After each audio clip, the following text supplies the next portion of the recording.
dan saya merupakan perwakilan dari Hima Hukum Ekonomi. Dan pada hari ini, kita akan belajar sedikit mengenai pendahuluan dari hukum dagang. Kita mempelajari lebih dalam lagi dari hukum dagang, kita akan mulai dari mempelajari definisi terlebih dahulu dari apa sih sebenarnya hukum dagang itu. Di sini saya mengambil definisi dari Sentosa Sembiring, di mana hukum dagang adalah serangkaian norma yang timbul khusus dalam dunia usaha atau dalam kegiatan perusahaan. Dengan kata lain, hukum dagang ini adalah aturan-aturan yang mengatur kehidupan masyarakat dalam dunia usaha atau dalam kegiatan perusahaan. Nah, untuk kegiatan usaha sendiri itu dapat diartikan sebagai suatu aktivitas ekonomi yang dilakukan oleh individu ataupun kelompok dalam rangka menawarkan jasa atau barang dengan adanya suatu tujuan utama, yakni adalah untuk mencari keuntungan. Seperti itu. Nah, untuk hukum dagang ini sendiri pada pokoknya bersumber dari KUH Perdata dan juga KUH Dagang, serta pada era modern sekarang juga udah ada berbagai kodifikasi peraturan nasional yang mengatur mengenai hukum dagang ini. Oke, untuk selanjutnya kita akan mempelajari lebih lanjut mengenai perkembangan dari hukum dagang. Kita akan mempelajari gimana sih pada akhirnya hukum dagang ini bisa lahir di Indonesia. Nah, untuk itu kita perlu melihat lagi balik pada zaman Romawi, yang dimana pada zaman Romawi ini banyak sekali adanya pedagang-pedagang dari dalam maupun dari luar Romawi itu yang melakukan perdagangan di zaman Romawi ini. Nah, untuk yang pertama, sumber hukum yang lahir adanya di zaman ini adalah Corpus Juris Civilis, atau merupakan suatu sumber hukum yang mengatur terkait keperdataan pada umumnya. Nah, seperti di dalam zaman ini juga tuh belum ada pengaturan yang khusus mengenai hukum dagang. Dengan begitu, untuk yang menjadi kaidah-kaidah dalam melakukan kegiatan berusahanya mengacu kepada asas kebebasan berkontrak dan berbagai putusan-putusan pengadilan. Kayak itu. Nah, setelah dari zaman Romawi ini, akhirnya kita akan loncat ke depan ke abad 20 di Prancis. Di mana pada abad ini mulailah ada berbagai kodifikasi tentang hukum dagang. Untuk yang pertama, itu ada yang disebut sebagai Ordonnance de Commerce pada tahun 1673 yang mengatur perdagangan pada umumnya. Dan selain dari itu, ada juga Ordonnance de la Marine yang dimana mengatur terkait perdagangan melalui laut yang ada pada tahun 1681. Nah, setelah pasca reformasi Prancis, akhirnya hal itu dibukukan di Code de Commerce pada tahun 1789. Atau sebenarnya inilah yang merupakan kita kenal sebagai Kitab Undang-Undang Hukum Dagang, kayak gitu. Nah, kaitannya apa sih dengan Indonesia, negara kita, yakni negara Indonesia? Nah, sebenarnya yang kita ketahui bahwa Indonesia kan pernah juga dijajah dengan Belanda. Nah, dan Belanda ini sebenarnya untuk melakukan perdagangan, untuk sumber-sumber hukum dagangnya itu kurang lebih mengacu juga kepada zaman-zaman yang sebelumnya tadi, dan terutama lagi kepada zaman Prancis, yang dimana menjadi dua pokok, yakni perdagangan pada umumnya dan juga perdagangan yang melalui perlautan. Nah, dengan begitu di sistem hukum Belanda itu hukum dagang bersumber pada dua hal pokok, yakni Village Wetboek atau yang kita kenal sebagai BW, atau Kitab Undang Hukum Perdata yang mengatur perdata secara umumnya, dan untuk yang secara khusus bersumber pada hukum dagang itu mengacu pada Wetboek van Koophandel atau WVK gitu.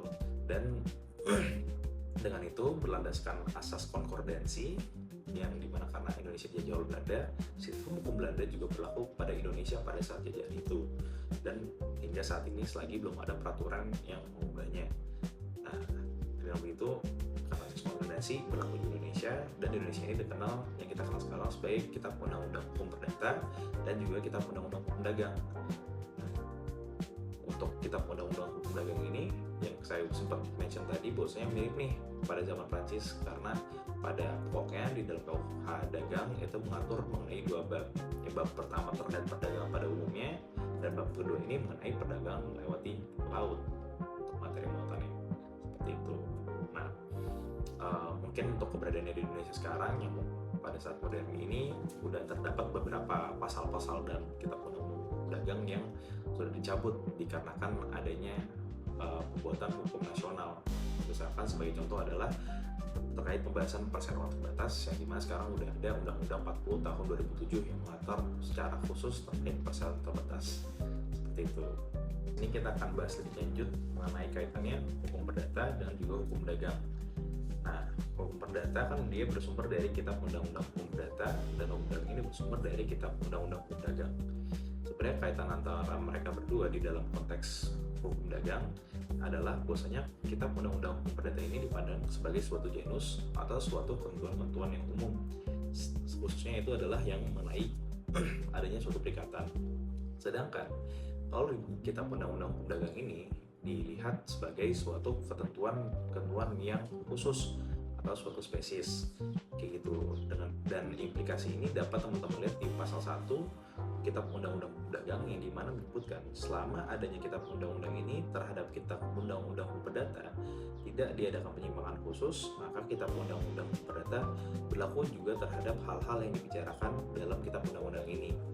Nah, sebenarnya hal itu adalah cerminan dari penerapan asas lex specialis derogat lege generali, yang implikasinya jika ternyata di dalam kitab undang-undang hukum dagang ini belumlah diatur suatu ketentuan khusus terkait perdagangan, dapatlah berlaku juga kitab undang-undang hukum perdata itu. Dan namun jika sudah diatur secara khusus di kitab undang-undang hukum dagang, dalam itu terhadap kitab undang-undang hukum perdata akan diadanya suatu penyimpangan, atau yang digunakan adalah yang kitab undang-undang hukum dagang kayak gitu. Jadi adanya suatu keterkaitan satu sama lain.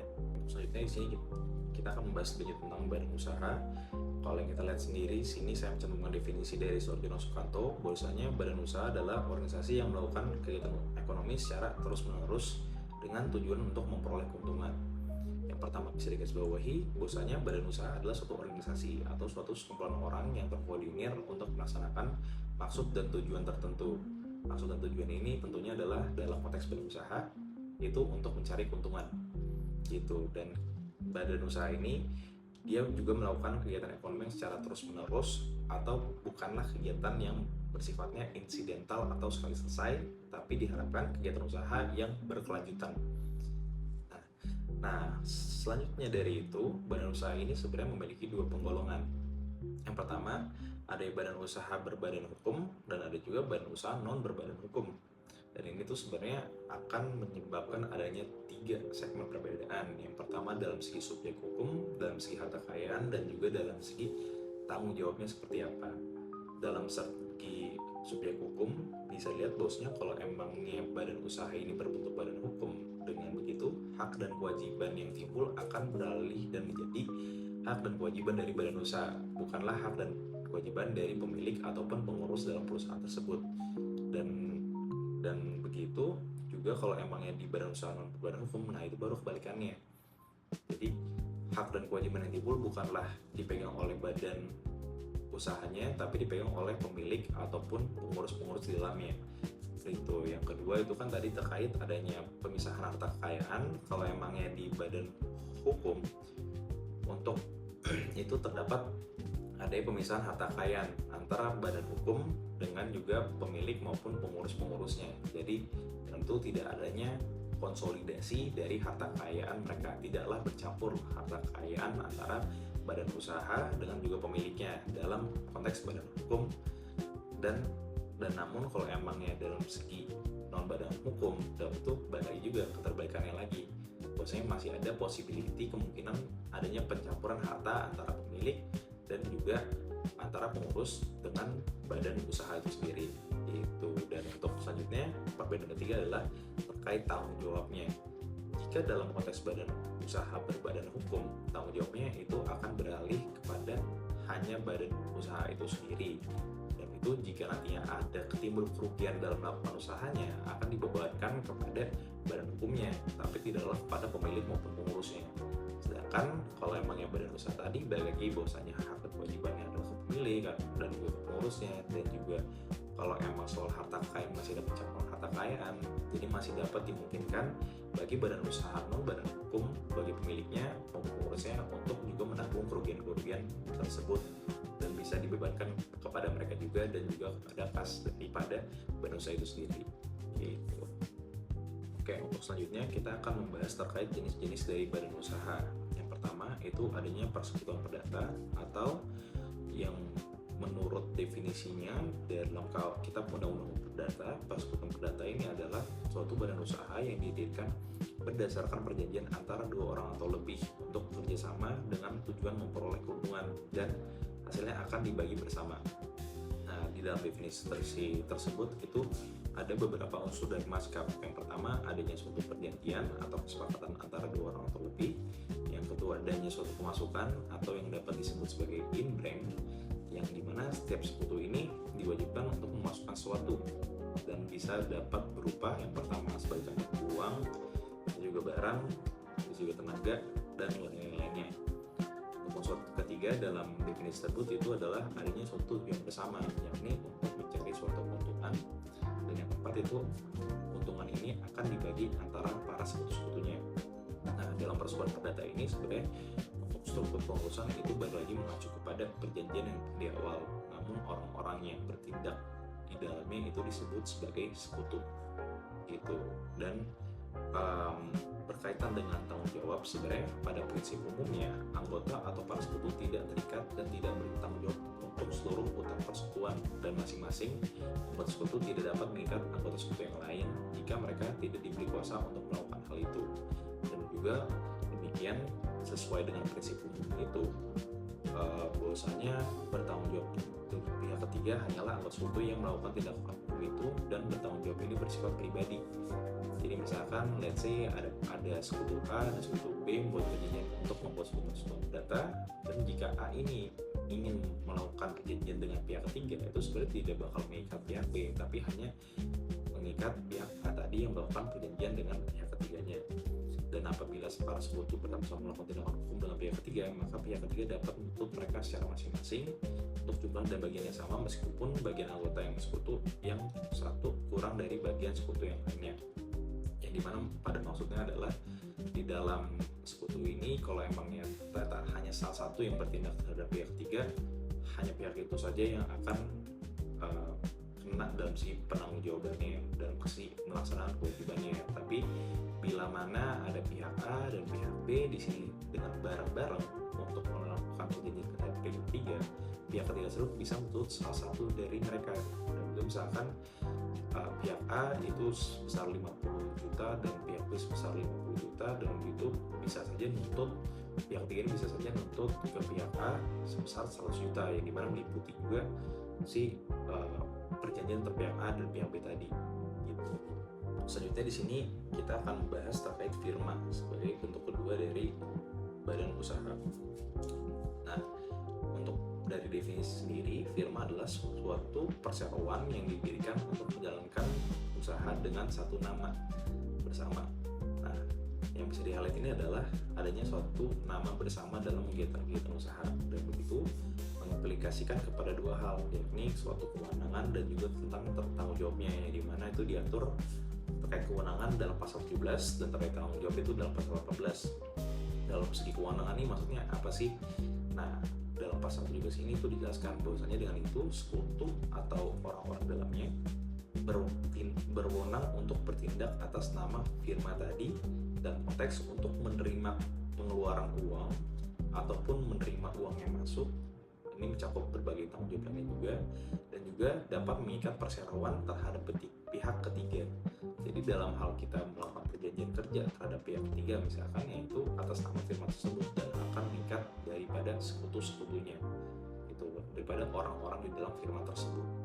Nah, tapi sebenarnya ini dapat diperjanjikan lain teman-teman, jadi tidaklah sebuah hal yang tetap, tapi kewenangan ini tuh biasanya diatur juga di dalam perjanjian pada awal pendirian firma ini. Dan itu jika misalkan let's say salah satu sekutu tidak diperbolehkan untuk melakukan wewenang A, yang dia tidak bisa melakukan wewenang A tersebut, tapi kalau yang diperbolehkan. Jadi bergantungan juga dengan perjanjian pendirian daripada firma ini gitu. Dan untuk yang kedua yaitu diaplikasikan juga kepada tanggung jawabnya, di mana dalam pasal 18 Kitab Undang-Undang Hukum Dagang, nah di mana semua sekutu bertanggung jawab secara tanggung renteng atau joint and several terhadap seluruh utang-utang firma. Nah, ini tuh yang mungkin berbeda dengan persekutuan perdata tadi, yang dimana sebenarnya per orangnya dalam persekutuan perdata hanya bertindak secara pribadi kepada pihak ketiga. Nah, Tapi namun kalau emang di firma ini karena menggunakan nama bersama, mereka bertanggung secara tanggung renteng atau secara bersama-sama. Jadi misalkan let's say ada pihak ketiga yang mau menagih firma tersebut, bisa saja langsung menagih salah satu sekutu itu untuk melunasi utang-utang yang dimiliki oleh pihak ketiga, piutang-piutang yang dimiliki. Oke, untuk selanjutnya di sini kita akan membahas lanjut mengenai Komanditer Vennootschap atau CV, atau yang di Indonesia ini kita sebut sebagai persekutuan komanditer.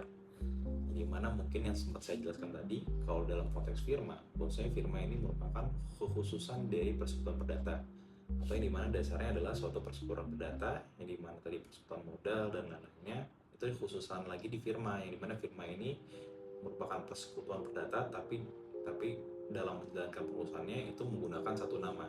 Nah, itu sebenarnya berlaku demikian juga di dalam Komanditer Vennootschap atau persekutuan komanditer. Yang dimana untuk pertama kali kita bisa melihat dari definisinya di pasal 19 Kitab Undang-Undang Hukum Dagang, di mana CV ini merupakan suatu badan usaha yang juga didirikan berdasarkan perjanjian, tapi yang membuat berbeda adalah di dalam struktur pengurusannya. Yang dimana kalau emang yang di CV ini itu terdapat dua sekutu yang berbeda, dua jenis sekutu yang berbeda. Yang ini adalah sekutu aktif atau sekutu komplementer, yang kedua adalah sekutu komanditer atau silent partner yang bisa disebut sebagai silent partner. Nah, untuk perbedaannya apa? Kalau emangnya sekutu aktif ini dia itu melakukan pengurusan di dalam CV tersebut, sehingga implikasinya terhadap adanya tuntutan tanggung jawab itu si sekutu aktifnya akan bertanggung jawab secara penuh dan secara tanggung renteng. Nah, sedangkan untuk sekutu komanditer atau silent partner hanya menyetor modal saja, dan itu tidak melakukan pengurusan di dalam badan usaha tersebut gitu. Nah, untuk implikasinya apa? Pada akhirnya jadi dalam CV ini akhirnya ada larangan-larangan bagi sekutu komanditer tadi atau silent partner yang hanya mengeluarkan modal, di mana tercantum dalam pasal 20 Kitab Undang-Undang Dagang, dengan yang dimana juga menegaskan bahwasanya bagi sekutu komanditer tidak boleh suatu sekutu komanditer itu namanya dicantumkan sebagai nama CV, karena dia itu tidak melakukan pengurusan di dalam badan usaha tersebut. Yang kedua, itu tidak bolehnya mengikuti atau mencampur tangani pengurusan yang dilakukan oleh sekutu aktif ataupun bertindak atas nama sekutu aktif tadi itu. Dan yang dimana even untuk dengan adanya suatu pemberian surat kuasa itu tidak diperbolehkan itu.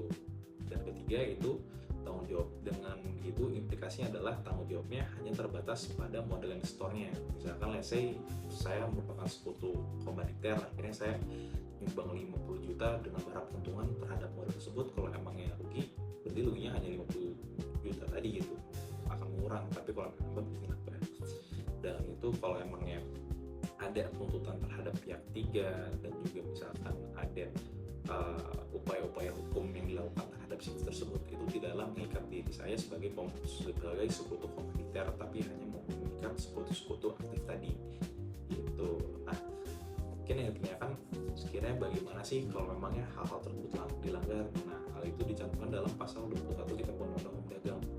Jika adanya suatu persekutuan komanditer atau si sekutu silent partner ini melanggar hal tadi, dengan begitu ia akan adanya melakukan pertanggungjawaban penuh atas tanggung renteng atas seluruh harta kekayaan persekutu tadi. Itu sebenarnya simpelnya seperti ini. Jadi pada awalnya tadinya ada suatu tanggung jawab yang sifatnya terbatas, dikarenakan dia melanggar hal itu, dalam itu tanggung jawabnya menjadi tidak terbatas lagi. Akhirnya dia bisa dikategorikan sebagai suatu sekutu yang aktif. Itu singkatnya terkait persekutuan. Kemudian di sini kita akan membahas terkait PD atau perseroan terbatas, di mana dari definisi kita tuh bisa jumpai di pasal 1 ayat 1 Undang-Undang Nomor 40 Tahun 2007 tentang perseroan terbatas. Di mana perseroan terbatas atau yang selanjutnya disebut sebagai perseroan adalah suatu badan hukum yang merupakan persekutuan modal yang didirikan berdasarkan perjanjian melakukan kegiatan usaha dengan modal dasar yang seluruhnya terbagi atas saham-saham dan memenuhi persyaratan ditetapkan oleh undang-undang ini serta peraturan pelaksanaannya. Nah, untuk yang pertama yang kita bisa garis bawahi adalah perseroan terbatas ini adalah persekutuan modal, jadi merupakan perhimpunan modal-modal yang dimana modal-modal ini dalam bentuk apa? Itu dalam bentuk saham-saham.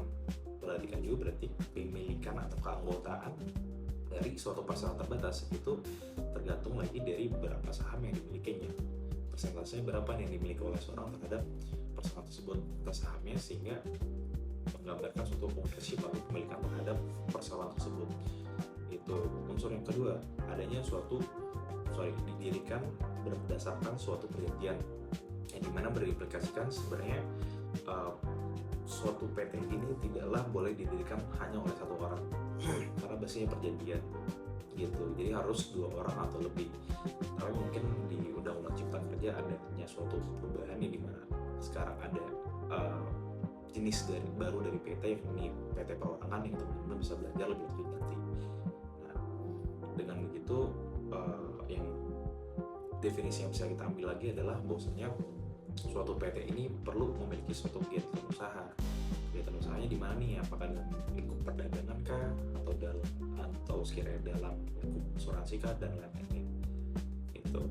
Nah, untuk struktur dari PT ini sendiri itu terbagi menjadi 3 organ dalam perseroan terbatas yang dimana disebut dalam pasal 1 ayat 2 Undang-Undang Perseroan Terbatas. Yang pertama adalah adanya RUPS atau Rapat Umum Pemegang Saham, yang dimana memiliki suatu kewenangan yang tidak dimiliki oleh direksi dan juga dewan komisaris. Yang kedua itu adanya direksi atau seorang yang melakukan pengurusan suatu perseroan terbatas yang dimana dapat bertindak atas nama perseroan terbatas tersebut di dalam maupun di luar pengadilan. Yang ketiga adanya suatu dewan komisaris yang melakukan penasehatan kepada direksi dalam hal melaksanakan kegiatan usahanya dalam perseroan tersebut. Nah, mungkin itulah singkatnya dari penjelasan badan usaha dan juga berbagai jenis-jenis badan usaha tersebut. Oke, selanjutnya ini kita akan bahas sedikit tentang letter of credit. Jadi letter of credit ini adalah suatu instrumen pembayaran internasional yang diterbitkan oleh bank atas permintaan importir yang menjamin pembayaran kepada eksportir setelah syarat dan ketentuan yang ada di dalam dokumen kasih itu sudah dipenuhi. Pada akhirnya kalau dipenuhi itu bakal melanjutkan pada pembayaran. Nah, sebenarnya mungkin di sini saya akan menjelaskan melalui skema. Jadi saya cantumkan ada di skema di sini.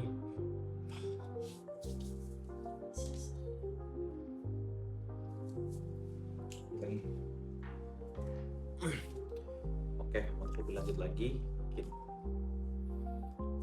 Oke, untuk selanjutnya di sini kita akan bahas tentang letter of credit, yang dimana by definition letter of credit ini adalah suatu instrumen pembayaran internasional yang diterbitkan oleh bank atas permintaan importir yang menjamin pembayaran kepada eksportir sepanjang syarat-syarat dalam dokumen sudah terpenuhi, yang dimana setelah sudah terpenuhi akan melanjutkan pembayaran.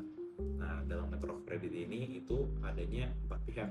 Yang pertama adanya tentunya eksportir dan juga importir, dan adanya 2 pihak bank. Yang pertama adanya suatu issuing bank dan juga adanya namanya suatu advising bank atau confirming bank.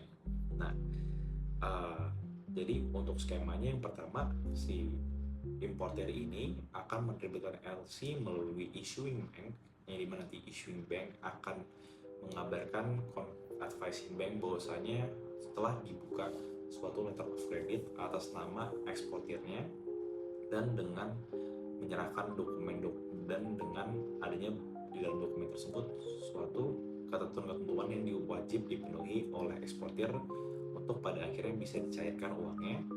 Nah, setelah itu dokumen tersebut akan diberikan kepada eksportirnya. Setelah sudah di tangan eksportir, dengan itu dia akan udah mengetahui kewajiban-kewajiban apa sih yang perlu saya penuhin kalau memangnya ingin mendapatkan suatu pembayaran. Nah, dengan begitu misalkan let's say sebagai contoh, kalau emangnya sudah barang dikirim, kasih nomor resinya dong. Nah, kalau emangnya dokumen semacam itu sudah terpenuhi semuanya, si eksportir akan maju lagi, akan mengunjungi lagi si advising banknya dan advising banknya ini akan mengabari pihak bank yang pihak issuing bank bahwasanya sudah terpenuhi juga nih syarat-syarat dan dokumen, dengan gitu saya akan lanjut ke pembayaran ya. Akhirnya advising bank ini akan pembayaran, dan setelah itu akan semacam berputar lah di sini. Jadi pada intinya merupakan transaksi yang juga dilakukan melalui bank untuk menjamin kepastian suatu transaksi yang sudah berhasil, dan untuk menjamin kepastian juga bahwasanya dokumen-dokumen transaksi yang dibutuhkan untuk ekspor impor itu sudah dipenuhi. Gitu. Jadi untuk fungsinya sendiri, LC ini memberikan jaminan kepada eksportir yang dimana dengan kita mengisu LC ini sudah dipastikan bahwasanya issuing bank akan memberikan pricing bank, dan pricing bank ini sudah pasti akan membayar kepada eksportir kalau memangnya sudah terpenuhinya berbagai dokumen-dokumen yang dibutuhkan. Nah, yang kedua ini memberikan kepastian bagi importer bahwasanya pembayaran hanya dilakukan jika syarat terpenuhi. Jika memang dari kita di si advising bank tidak bakal mencairkan dana kecuali jika sudah eksportir ini sudah memberikan berbagai macam-macam dokumen yang diperlukannya. Nah, yang ketiga itu tentunya akan mengurangi berbagai risiko gagal bayar dalam perdagangan internasional dikarenakan sudah lumayan secure adanya bantuan dari pihak ketiga dalam hal menjalankan transaksinya, dan juga dengan itu akan membantu melancarkan transaksi dalam konteks lintas negara. Untuk sumber hukumnya sendiri itu teman-teman bisa lihat dari Uniform Customs and Practice for Documentary Credit atau UCP 600 yang bersumber dari ICC atau kamar atau di ICC itu sendiri, maaf. Dan kedua itu bisa teman-teman baca juga di kitab dagang PBI terkait devisa dan pembayaran internasional, dan juga kontrak perdagangan antara eksportir dan importirnya itu sendiri. Jadi itu mungkin dasar sikap tentang letter of credit. Oke, untuk selanjutnya di sini kita akan membahas terkait perbuatan melawan hukum, dan di sini kita akan dalam konteks hukum pasar modal. Nah, sebelumnya PMH ini apa sih? PMH ini perbuatan adalah setiap perbuatan yang dilakukan oleh hukum menimbulkan kerugian bagi orang lain dan mewajibkan pelaku untuk mengganti kerugian tersebut.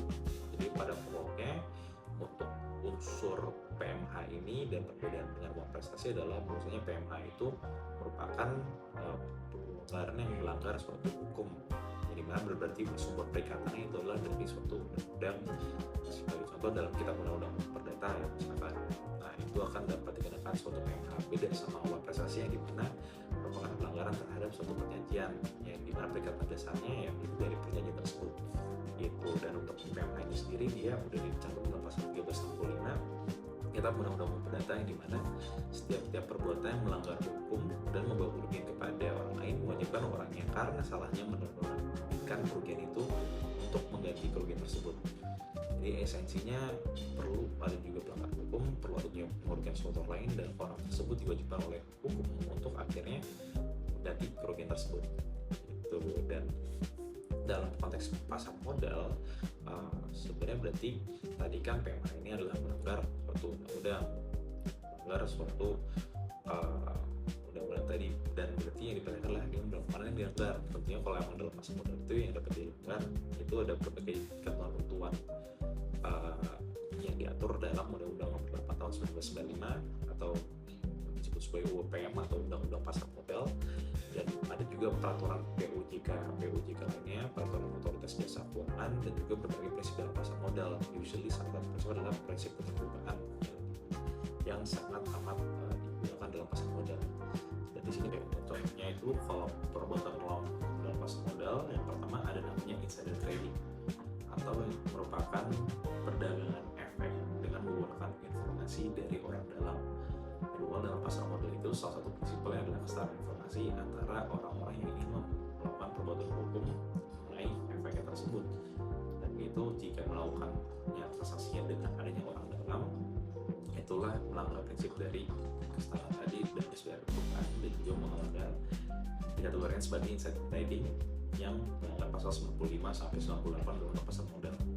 Selain dari itu ada juga manipulasi pasar atau suatu cara menciptakan gambaran semu menyesatkan mengenai perdagangan efek yang dimana dilanggar dalam pasal 91 sampai 93 Undang-Undang Pasar Modal. Dan yang ketiga ini ada juga penyampaian informasi palsu atau menyesatkan yang dimana memberikan pernyataan atau informasi yang tidak benar berdasarkan atau tidak lengkap pada yang dimaksud pada pasal 90 Undang-Undang Pasar Modal.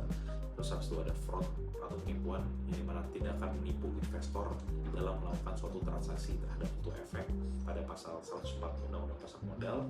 Dan yang terakhir ini juga tindakan tidak memenuhi prinsip keterbukaan, yang dimana emiten atau perusahaan publik tidak menyampaikan laporan atau informasi yang secara tepat kepada pihak yang kepentingan, misalkan let's say contohnya kepada OJK atau misalkan kepada perlu adanya disclosure kepada publik, tapi suatu emiten itu tidak comply terhadap peraturan tersebut. Nah, mungkin itu contohnya sedikit contoh-contoh PMH dalam pasar modal sendiri. Itu by definisi tercantum dalam pasal 1 ayat 1 Undang-Undang Nomor 37 Tahun 2004 tentang kebataan dan juga penurunan kewajiban pembayaran utang. Nah, bahwasanya di dalam definisi tersebut disebutkan kepadatan adalah suatu sita umum atas semua kekayaan debitur pilot yang pengurusan dan pembayarannya dilakukan oleh operator di bawah naungan pengawasan hakim pengawas. Maaf. Jadi yang kita bisa lihat dari definisi ini, yang pertama, kepadatan adalah sita umum atau merupakan kondisi di mana seluruh harta kekayaan dari subjek hukum yang dimana mengalami kepadatan atau suatu debitur pilot itu disita, sehingga pemilik tadi, si debitur ataupun subjek hukum tadi tidak bisa melakukan perbuatan hukum terhadap aset-asetnya. Misalkan sebagai contoh, jadi aset itu tidak boleh dialihkan ke pihak ketiga ataupun misalkan aset dijual dan lain-lainnya, karena kan kekayaan itu telah disita yang dimana akan setelah itu dilakukan pengurusan dan pembayaran oleh operator. Pengurusan ini merupakan dapat dibilang sebagai maintenance dari suatu aset tersebut akan dilakukan oleh operator dengan tujuan supaya nanti aset dari yang akan melikuidasi itu tidaklah turun, supaya nanti harga-harga dari aset-asetnya tidaklah turun, melainkan naik ataupun stabil. Untuk nantinya dilanjutkan kepada yang berikutnya, yang ini adalah pemberesan atau suatu likuidasi atas aset-aset atau harta kekayaan si debitur pilot. Guna apa? Guna nanti setelah sudah likuidasi dan dicairkan atau dijadikan uang, ya itu akan setelah itu dibagikan pada kreditor nya si debitur pilot tadi untuk melunasi utangnya debitur pilot gitu. Nah, untuk nextnya itu adalah adanya PKPU atau penundaan kewajiban bayar utang, yang dimana merupakan penundaan yang diberikan oleh pengadilan melalui putusan kepada debitur untuk menunda pembayaran utangnya yang telah jatuh waktu dan dapat diganti, dengan tujuan agar debitur dapat mengajukan rencana perdamaian kepada para kreditornya. Nah, sebagaimana ini ditegaskan dalam pasal 222 ayat 1 Undang-Undang Nomor 37 Tahun 2004. Jadi konsepsinya dari PKPU ini adalah usually bisnis yang sudah yang mau mengalami kepahitan ini itu sudah di dalam keadaan yang insolvent, atau yang dimana utangnya sudah terlalu banyak dan begitu asetnya yang sedikit, akhirnya sulitlah untuk si bisnis untuk maintenance. Tapi diadakannya penundaan ini adalah dengan tujuan untuk pada akhirnya merupakan landasan dari asas keberlangsungan usaha atau biasanya juga asas besar, dimana diperharapkannya jika dilihat adanya suatu chance bisnis ini bisa masih stabil dan bisa masih menjalankan kewajibannya, dengan itu dapat dilakukan penundaan dengan masa tertentu. Dalam PKPU ini nanti itu akan dilangsungkan dengan adanya berbagai rapat-rapat kreditor yang nantinya akan diskusi juga kira-kira penghasilannya gimana sih cara saya bisa membayar utang kalian gitu, saya sebagai debitur pilot bisa membayar utang kalian. Jadi juga bisa juga direstrukturisasi utang-utangnya, misalkan let's say utangnya 100 juta itu tempo sekarang, tapi kayaknya di 1 minggu lagi bisa dibayar deh, saya restructure dong, saya panjangin waktunya. Itu yang dialamin dalam PKPU dengan tujuan outputnya adalah suatu rencana perdamaian yang dimana pada akhirnya akan berdamai debitur dengan juga para krediturnya, dan sehingga akhirnya debitur ini bisa melanjutkan lagi usahanya tanpa melalui kepahitan. Jadi tidak harus dibereskan ataupun likuidasi aset-asetnya dikarenakan sudah adanya berbagai upaya-upaya perdamaian yang dilakukan di dalam PKPU ini. Nah, sekarang ini masuk ke syaratnya mengajukan pilot bahwasanya kalau yang syarat yang pertama adalah debitur ini wajib memiliki 2 atau lebih kreditor yang dimaksudnya dapat di salah satu utang si kreditor ini sudah jatuh tempo dan dapat ditagih. Dan mungkin rasionalisasinya kenapa emang yang perlu 2 kreditor, dikarenakan kalau emang cuma 1 kreditornya berarti bisa saja tinggal pembayaran secara langsung, tidak perlu dilaksanakannya adanya prosedur pilotan. Jadi kan salah satu esensi dari pilotan ini adalah supaya pembagian aset debitur yang dimana itu kurang dari kredit yang dibagi, dari utang yang dimilikinya, itu bisa dibagi secara proporsional dan merata.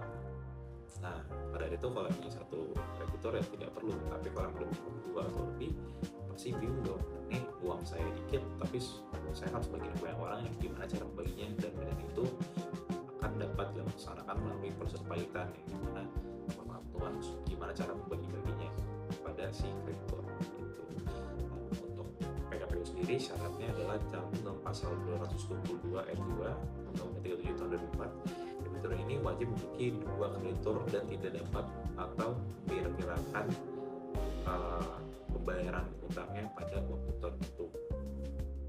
Nah, pada esensinya itu adalah tetap sama kayak tadi, perlu adanya 2 kreditor dan itu dia tidak dapat memperkirakan bagaimana sih cara bayarnya. Nah, itu mengimplikasikan akhirnya bisa saat sudah insolvent maupun debitur ini bisa memperkirakan, oh kedepannya saya tidak dapat membayar utang ini nih, saya bakal kewalahan di kedepannya.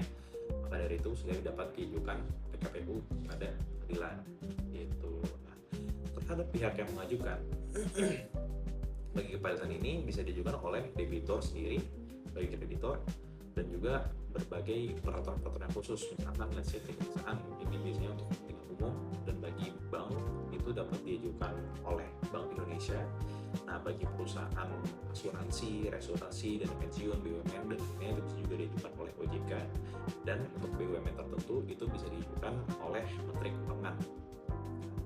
Kalau bagi PKPU itu bisa diajukan oleh debitur maupun kreditornya sendiri gitu. Dan untuk dalam perbedaannya lagi antara kepilotan dan PKPU dalam hal pengelolaan asetnya di dalam kaitan itu dilakukan oleh kurator di bawah hakim pengawas. Tadi lagi ke pasal 1 ayat 1 bahwasanya kurator ini melakukan pengurusan dan juga nanti akan dibereskan oleh kurator ini, dengan itu pada saat pengurusan akan maupun pengelolaan itu akan dilakukan oleh si kurator.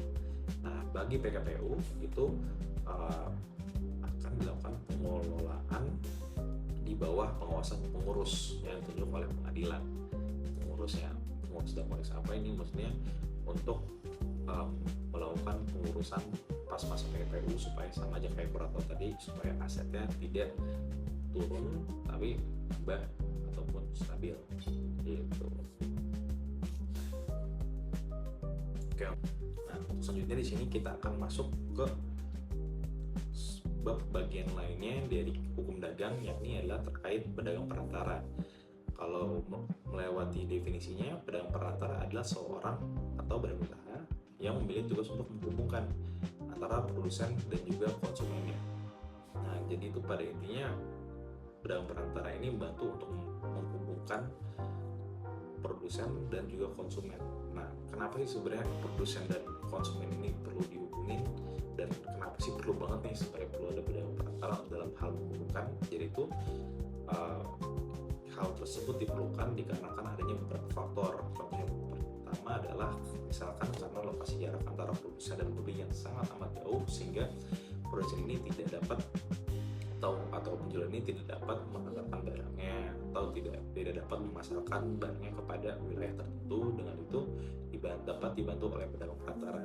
Dan yang kedua, ini ada juga kemungkinan bahwasanya produsen dan juga pembeli itu tidak saling mengenal satu sama lain, dengan itu butuh bantuan dari pedagang perantara ini untuk let's say contohnya memasarkan barang itu, sehingga jadi akhirnya dapat market dan akhirnya terjadi suatu penjualan kepada produsennya gitu. Dan yang ketiga, ini perlu adanya pihak yang mempengaruhi perundingan antara penjual dan pembeli supaya terjadi suatu transaksi, jadi ngebantuin suatu transaksi tersebut yang dimana produsen ini menjual akhirnya dibeli oleh konsumen. Dan untuk yang terakhir itu perlu adanya pihak yang menjadi penengah jika terjadi permasalahan antara produsen dan konsumen. Jadi dia ngebantuin juga, tidak tidak hanya menghubungkan dalam hal jual belinya, tapi pun dalam urusan-urusan lainnya pun pedagang perantara ini bisa membantu gitu. Dan oke, untuk selanjutnya itu adanya penggolongan pedagang perantara, yang dimana pedagang perantara ini itu pada pokoknya dibagi terhadap dua jenis. Yang pertama itu ada pedagang perantara berdasarkan hubungan kerja, yang dimana ini merupakan pedagang perantara yang menjalankan tugasnya berdasarkan suatu kontrak kerja. Dengan itu merupakan pedagang perantara yang terintegrasi di dalam perusahaannya atau di dalam badan usahanya, dikarenakan basisnya merupakan kontrak kerja.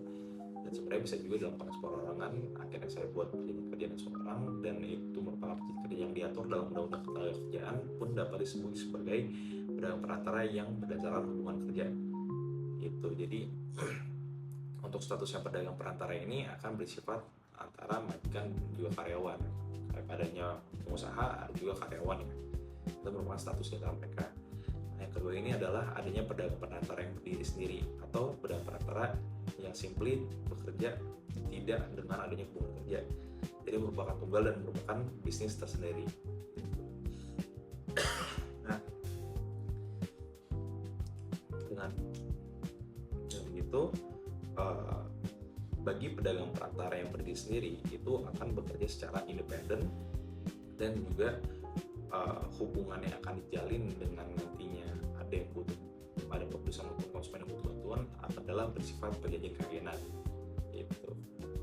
Nah, mungkin di sini ada sedikit contoh dari penggolongan pedagang perantara. Contoh yang pertama itu adanya pekerja keliling, yang dimana suatu pembantu dalam perusahaan tersebut yang membantu pengusaha di luar kantor untuk memperluas transaksi bisnis. Misalkan let's say regional manager, yang dimana dia ditempatkan di suatu tempat tertentu untuk memperluaskan transaksi di wilayah tersebut sebagai contoh.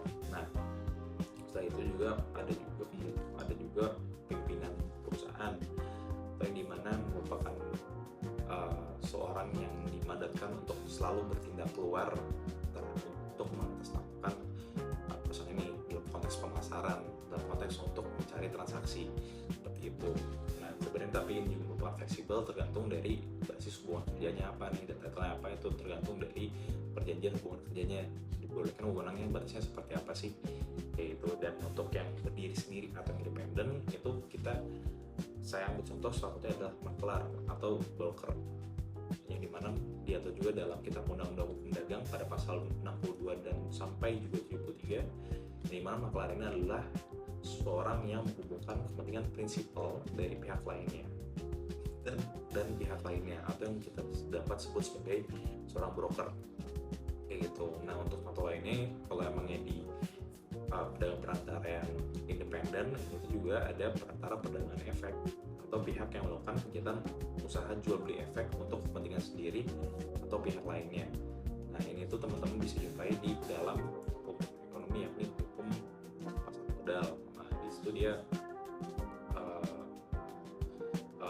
diatur lebih dalam dan lebih lanjut dalam pasar modal, karena tuh dalam pasar modal singkatnya susah untuk dan sebenarnya tidak bisa untuk seorang melakukan jual beli di bursa tanpa ada broker, perlu melewati broker terlebih dahulu.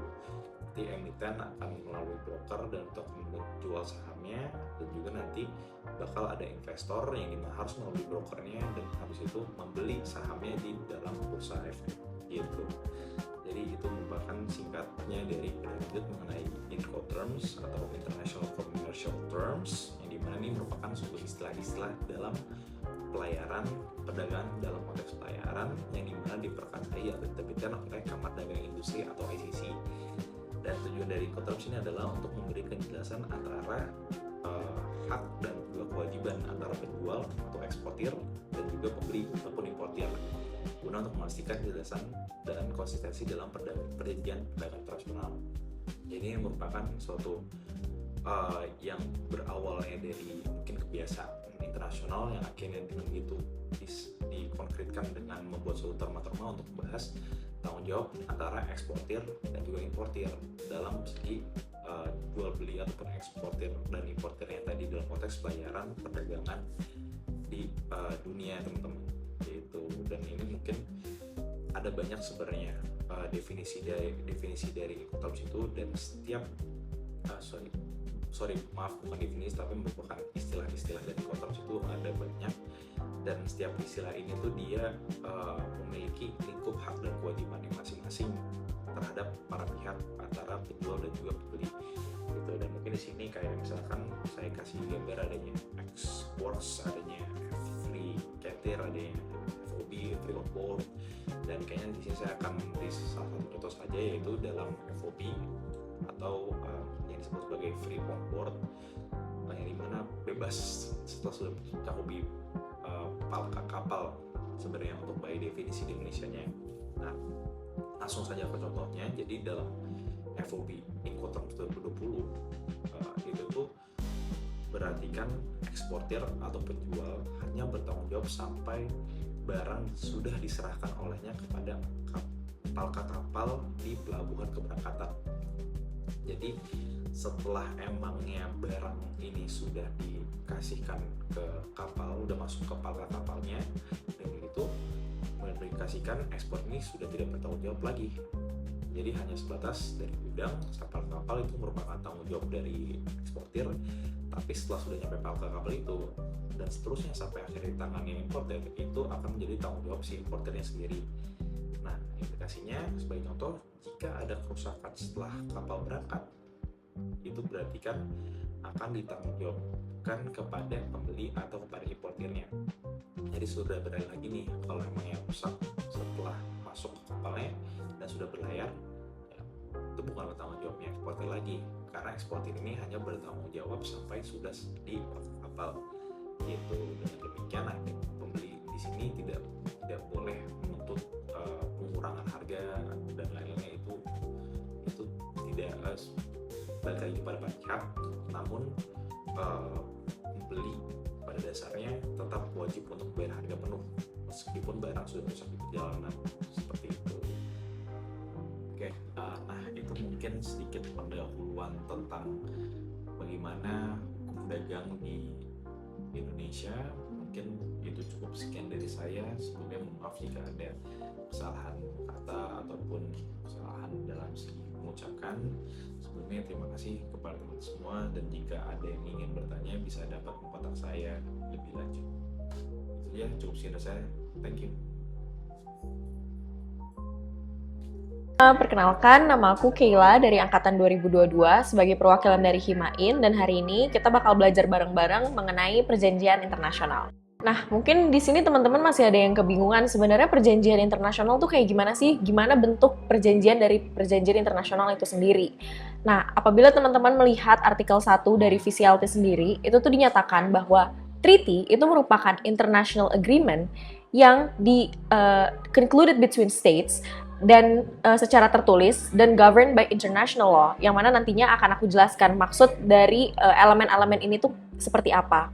Dan perjanjian internasional ini itu tuh bisa termaktub dalam satu instrumen saja atau beberapa related instrumen lainnya, yang mana nanti akan aku juga jelaskan lebih lanjut.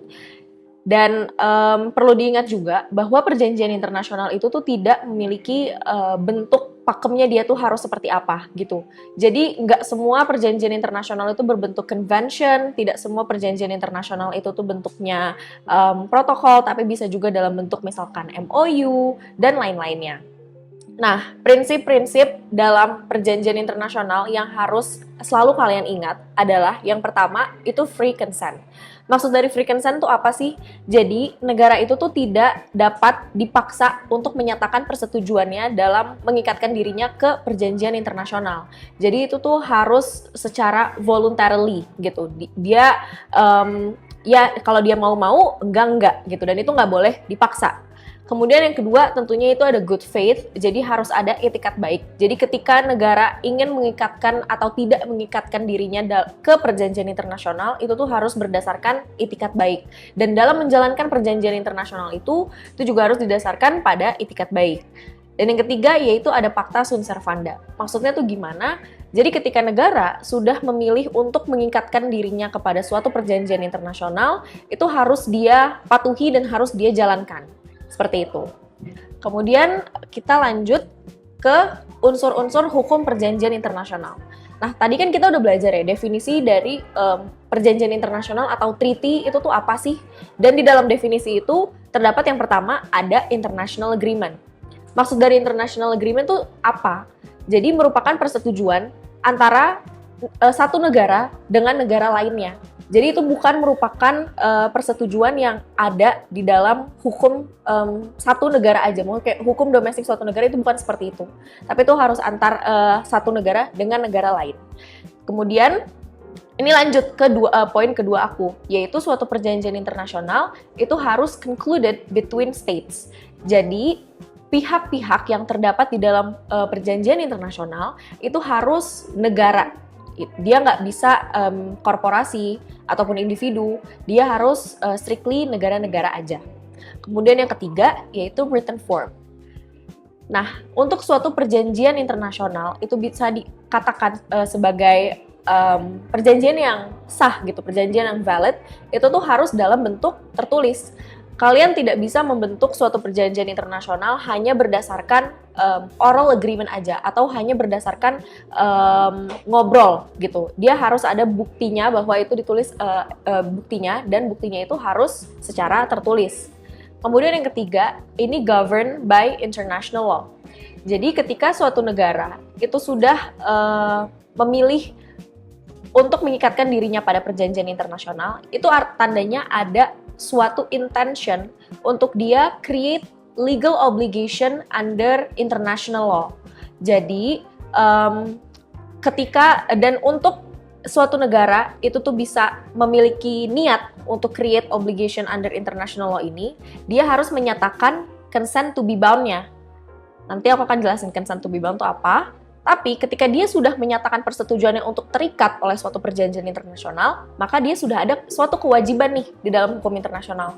Jadi ketika misalkan suatu negara ini dia melakukan sesuatu yang tidak sesuai gitu dengan perjanjian internasional yang dia sudah terikat ini, ya negara lain itu bisa menuntut dia karena dia udah ada intention untuk create a legal obligation. Kayak gitu. Kemudian selanjutnya, apa sih relasi antara hukum perjanjian internasional dengan hukum kebiasaan internasional? Jadi, seperti yang kita tahu, mungkin kita akan nge-breakdown dulu nih karakteristik dari treaties dan juga hukum kebiasaan internasional itu sendiri atau yang dinamakan customary international law. Nah, yang pertama, treaties itu pastinya proses formulasinya itu tuh eksplisit dan juga diformalisasikan. Dan ini tuh termasuk yang pertama ada negotiation between states. Jadi ketika negara ingin membuat perjanjian internasional, biasanya mereka akan melaksanakan beberapa negosiasi, yang mana negosiasi itu biasanya akan dilaksanakan dalam beberapa tahun gitu. Yang pertama ada negotiation between states, kemudian yang kedua itu ada adoption of text. Jadi teks dari hasil dari negosiasi itu akan diadopsi. Kemudian yang ketiga itu yang tadi aku bilang adalah ada expression of consent to be bound. Nah, consent to be bound itu maksudnya kayak gimana? Tadi kan seperti yang aku bilang itu merupakan persetujuan untuk mengikatkan dirinya.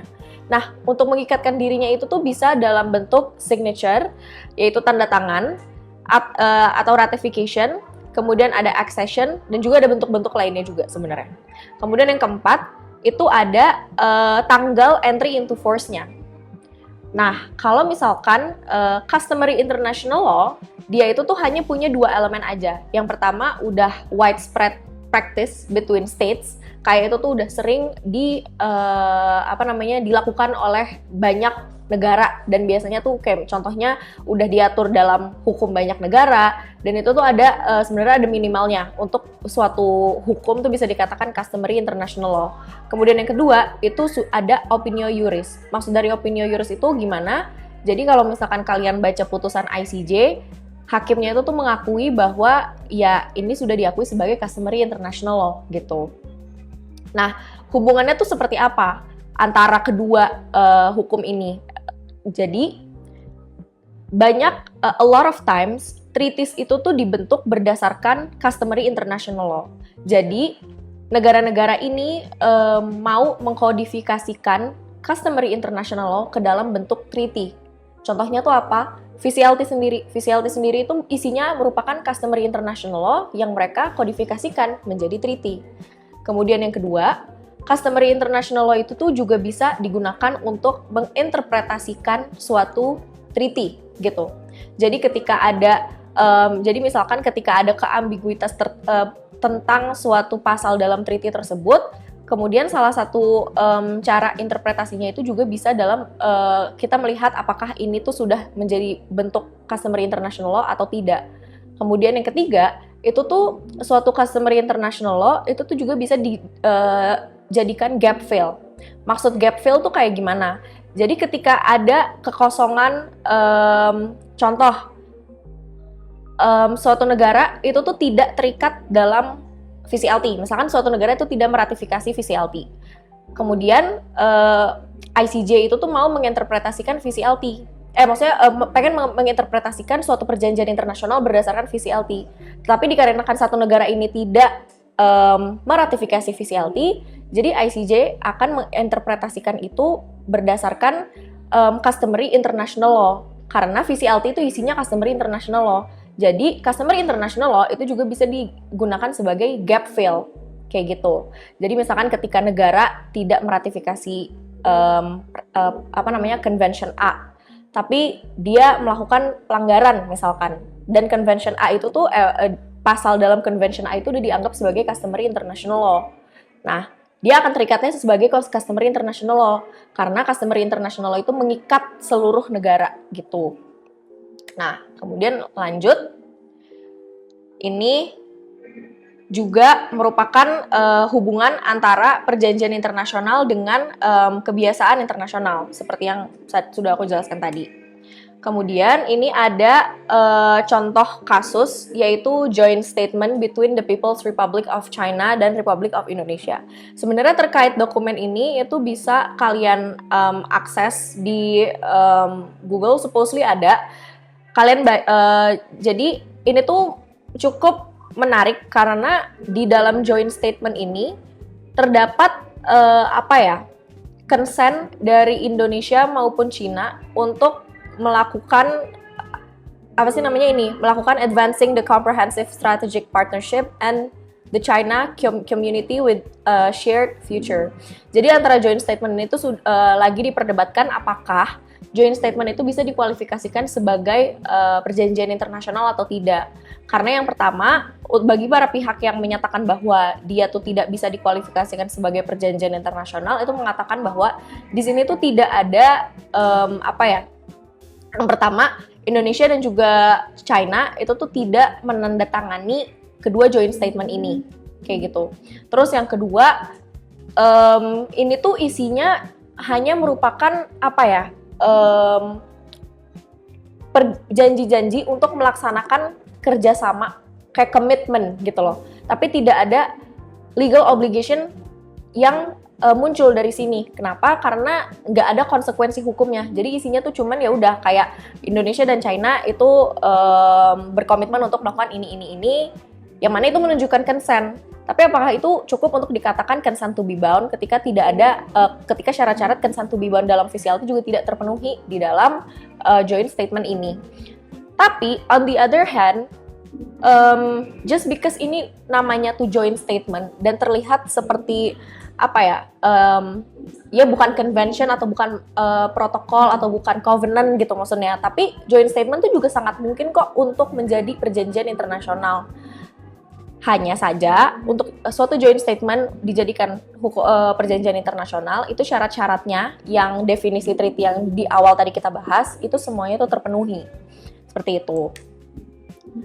Kemudian selanjutnya itu ini penjelasan terkait si joint statement itu.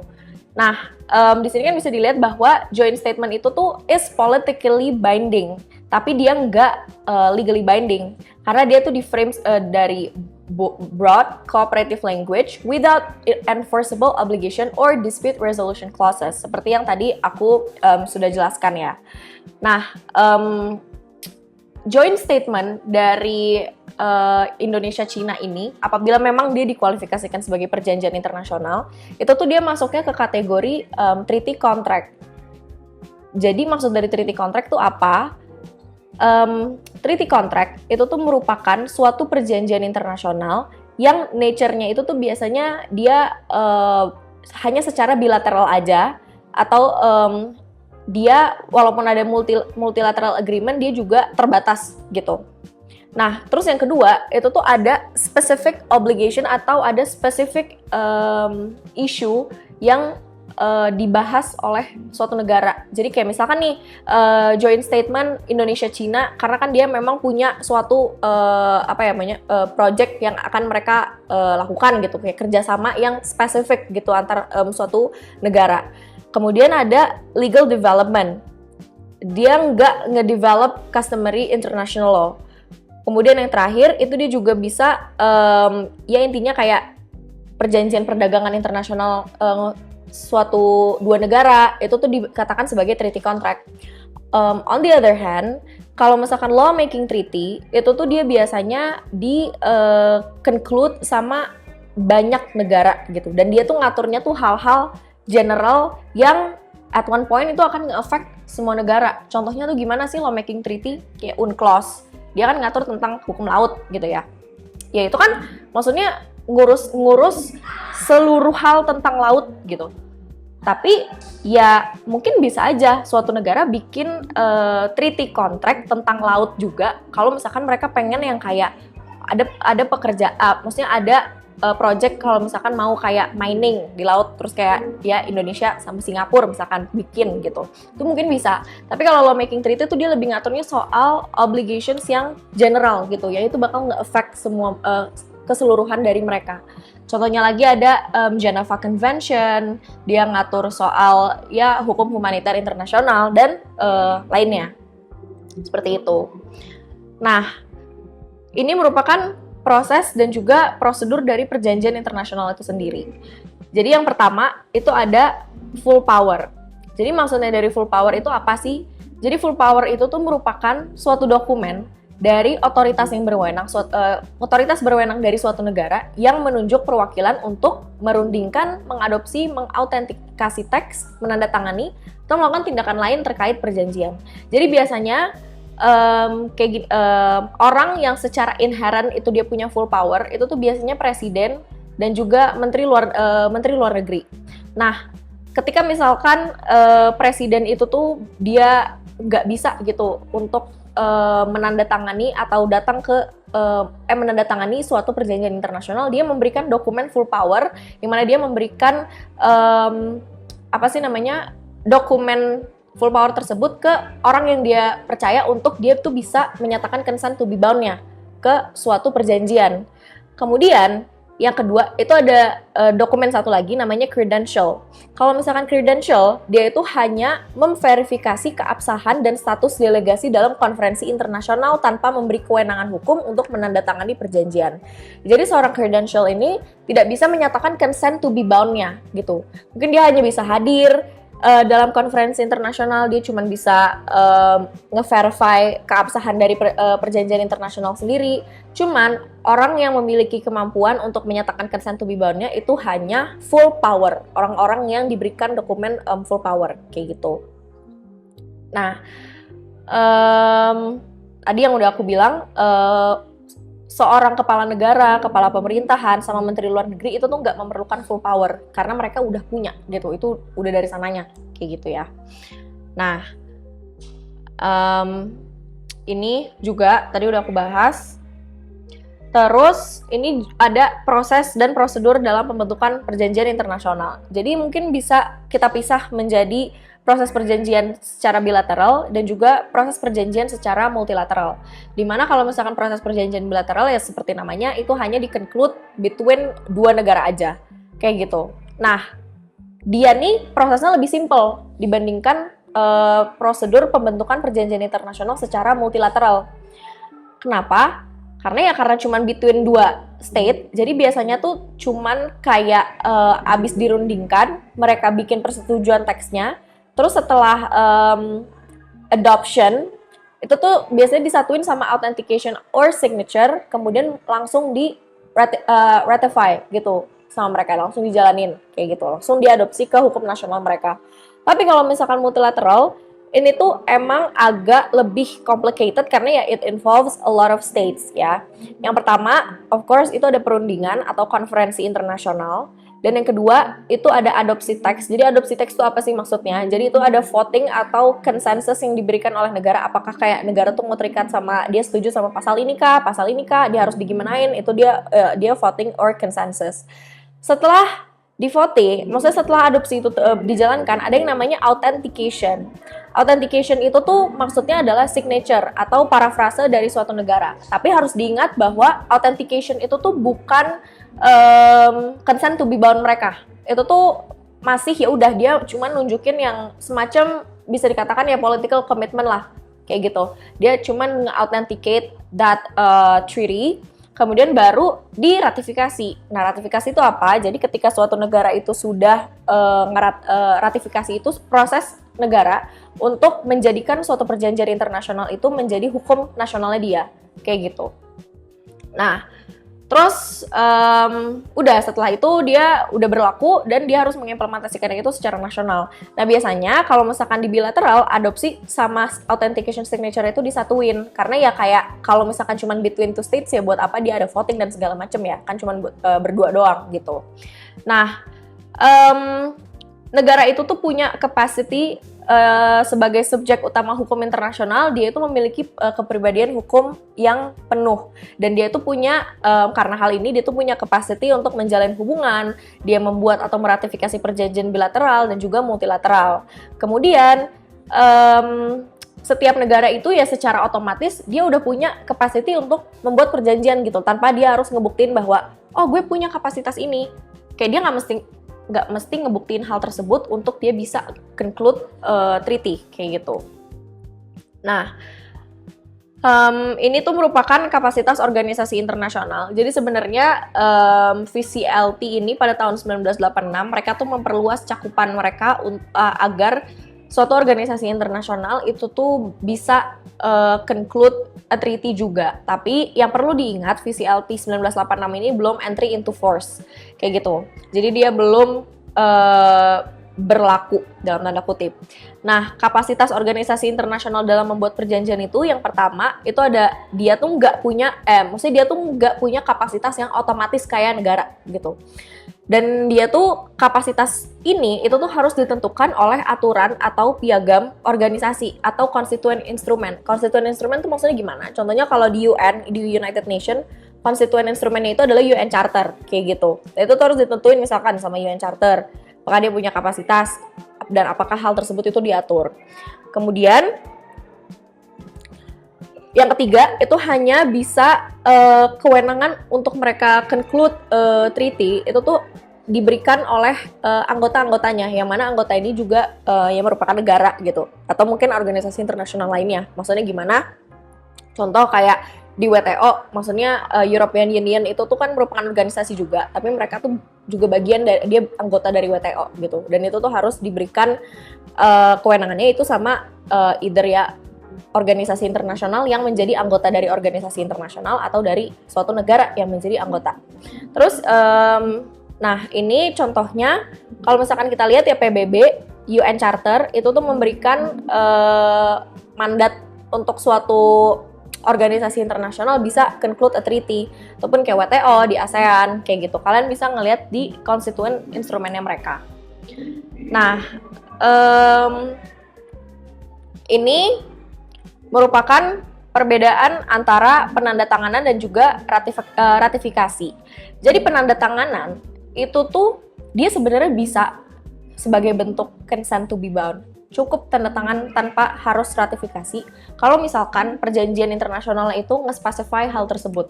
Bahwa yang kayak misal biasanya di dalam, kalau misalkan kalian baca perjanjian internasional, mereka tuh biasanya punya prosedur untuk suatu negara tuh bisa consent to be bound. Kayak gitu. Kalau misalkan si perjanjian itu bilang bahwa dengan tanda tangan aja cukup, maka tanpa negara harus ngeratifikasi, dia udah terikat secara hukum.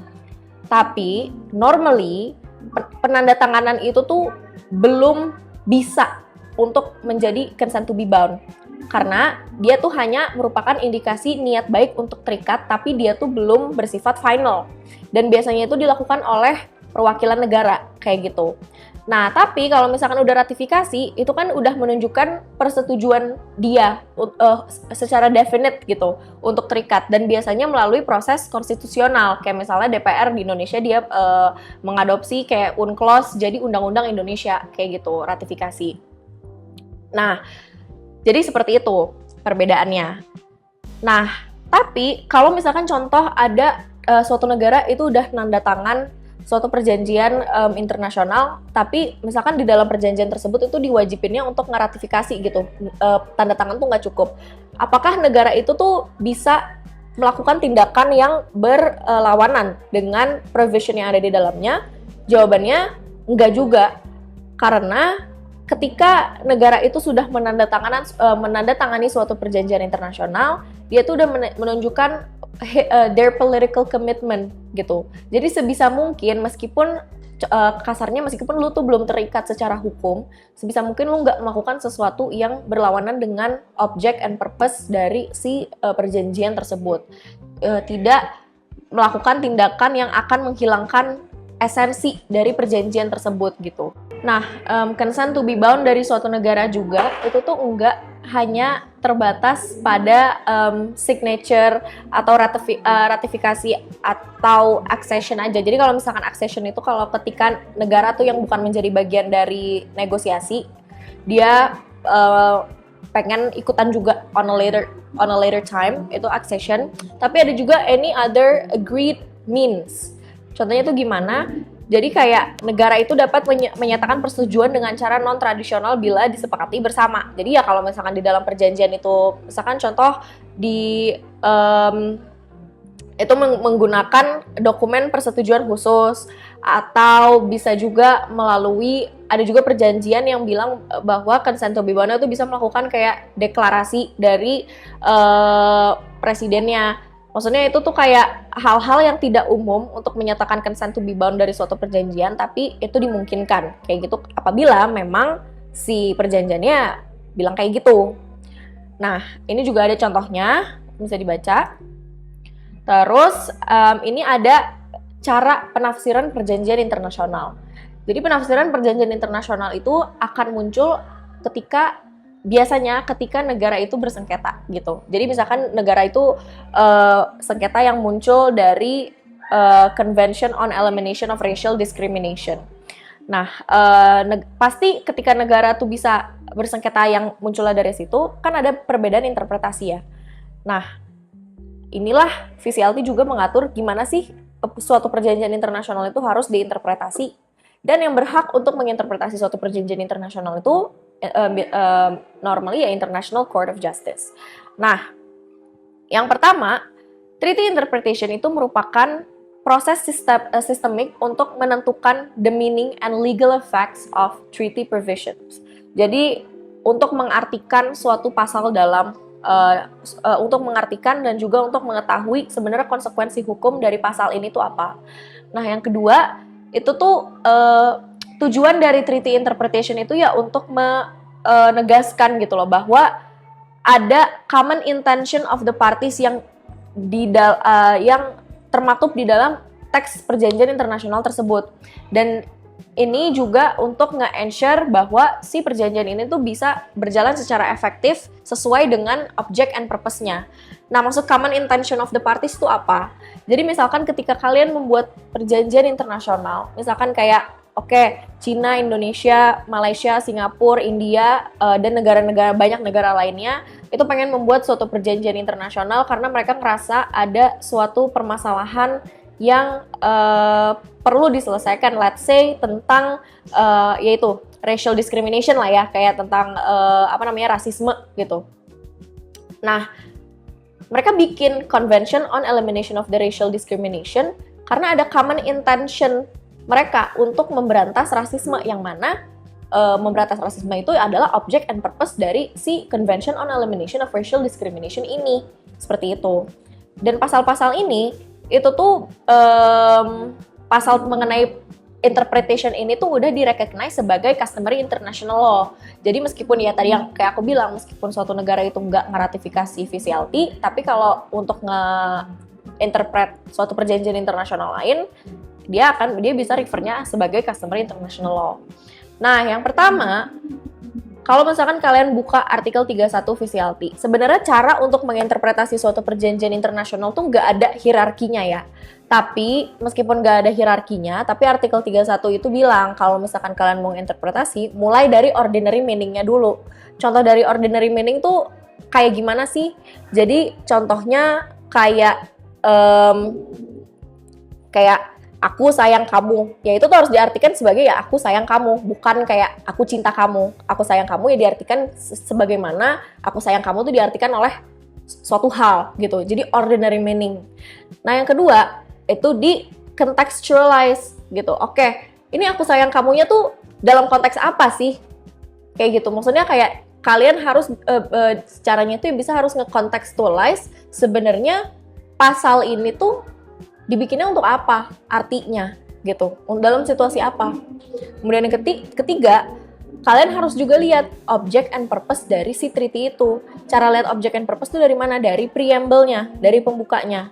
Ketika kalian mengartikan suatu teks nih dalam suatu pasal, itu sebenarnya untuk melihat konteksnya juga, kalian juga bisa ngelihat sebenarnya karena object and purpose dari si treaty ini A, maka ya provision ini muncul gini, kayak gitu. Terus ada juga subsequent agreement and practice. Jadi subsequent agreement and practice itu tuh merupakan persetujuan yang dibikin oleh negara. Jadi kayak anak dari si treaty itu. Misalkan contoh UNCLOS. UNCLOS itu tuh ibunya. Terus negara pihak UNCLOS ini pengen bikin persetujuan lanjutan terkait mereka pengen ngatur hubungan lautnya mereka itu melalui subsequent agreement. Tapi tetap dia tuh arise-nya tuh dari UNCLOS. Contohnya tuh kayak gitu subsequent agreement. Itu juga bisa dijadikan cara untuk ngeinterpretasi. Kemudian ada special meaning. Special meaning tuh misalkan ada suatu terminologi yang aneh gitu dalam suatu treaty. Nah, dia nih harus disesuaikan sama intention dari para pihaknya. Pengen ngasih special meaning tuh artinya apa, kayak gitu. Nah, terus ada systemic integration. Maksudnya itu gimana? Kalian tuh bisa mempertimbangkan juga aturan hukum internasional lain yang relevan. Contohnya tuh gimana sih maksudnya? Kayak UNCITRAL nih. Kalian pengen ngeinterpretasi Convention on the Sales of Goods gitu. Nah, UNCITRAL itu kan bisa juga mengeluarkan peraturan-peraturan lain ya yang dikeluarkan oleh UNCITRAL. Nah, ini tuh cara systematic integration. Mungkin kalian juga bisa ngelihat si hukum-hukum lain itu untuk menginterpretasikan suatu perjanjian internasional. Nah, ini juga ada supplementary interpretation. Terus kayak misalkan kalian ngerasa bahwa tetap aja nih jawabannya nggak ketemu. Yang pertama, kalian bisa ngeliat preparatory work-nya. Maksud dari preparatory work itu apa?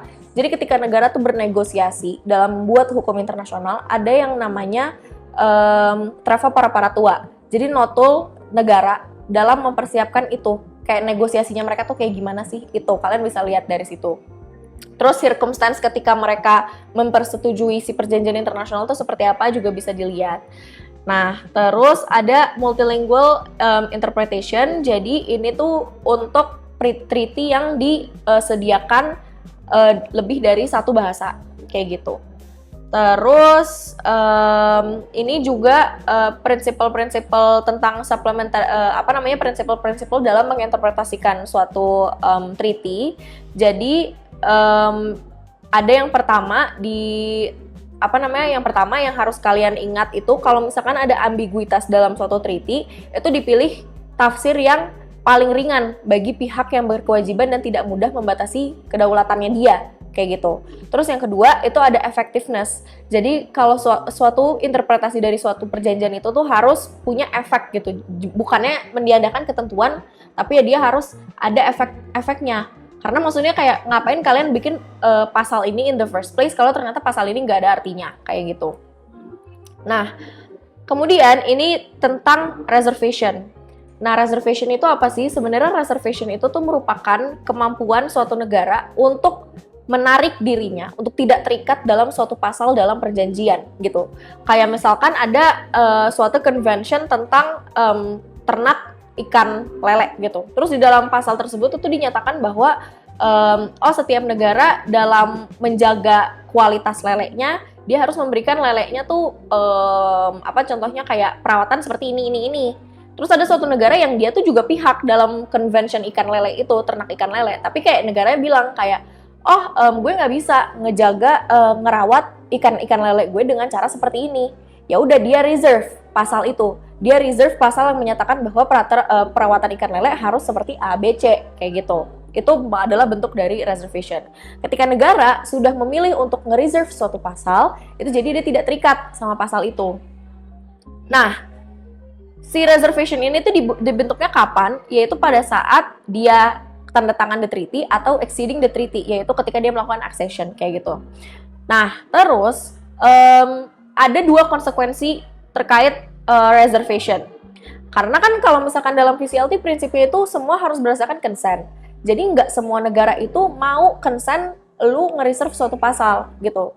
Jadi ada negara yang jadi satu konsekuensi dari reservation itu ada acceptance. Jadi ketika negara lain yang juga terikat sama perjanjian ikan lele itu juga mau gitu, kayak oke, nggak apa-apa kalau lu reserve. Nah, kalau misalkan mereka nggak apa-apa, lu nge-reserve pasal perawatan ikan lele, ya lu udah nggak ada hubungan apa-apa sama dia kayak gitu.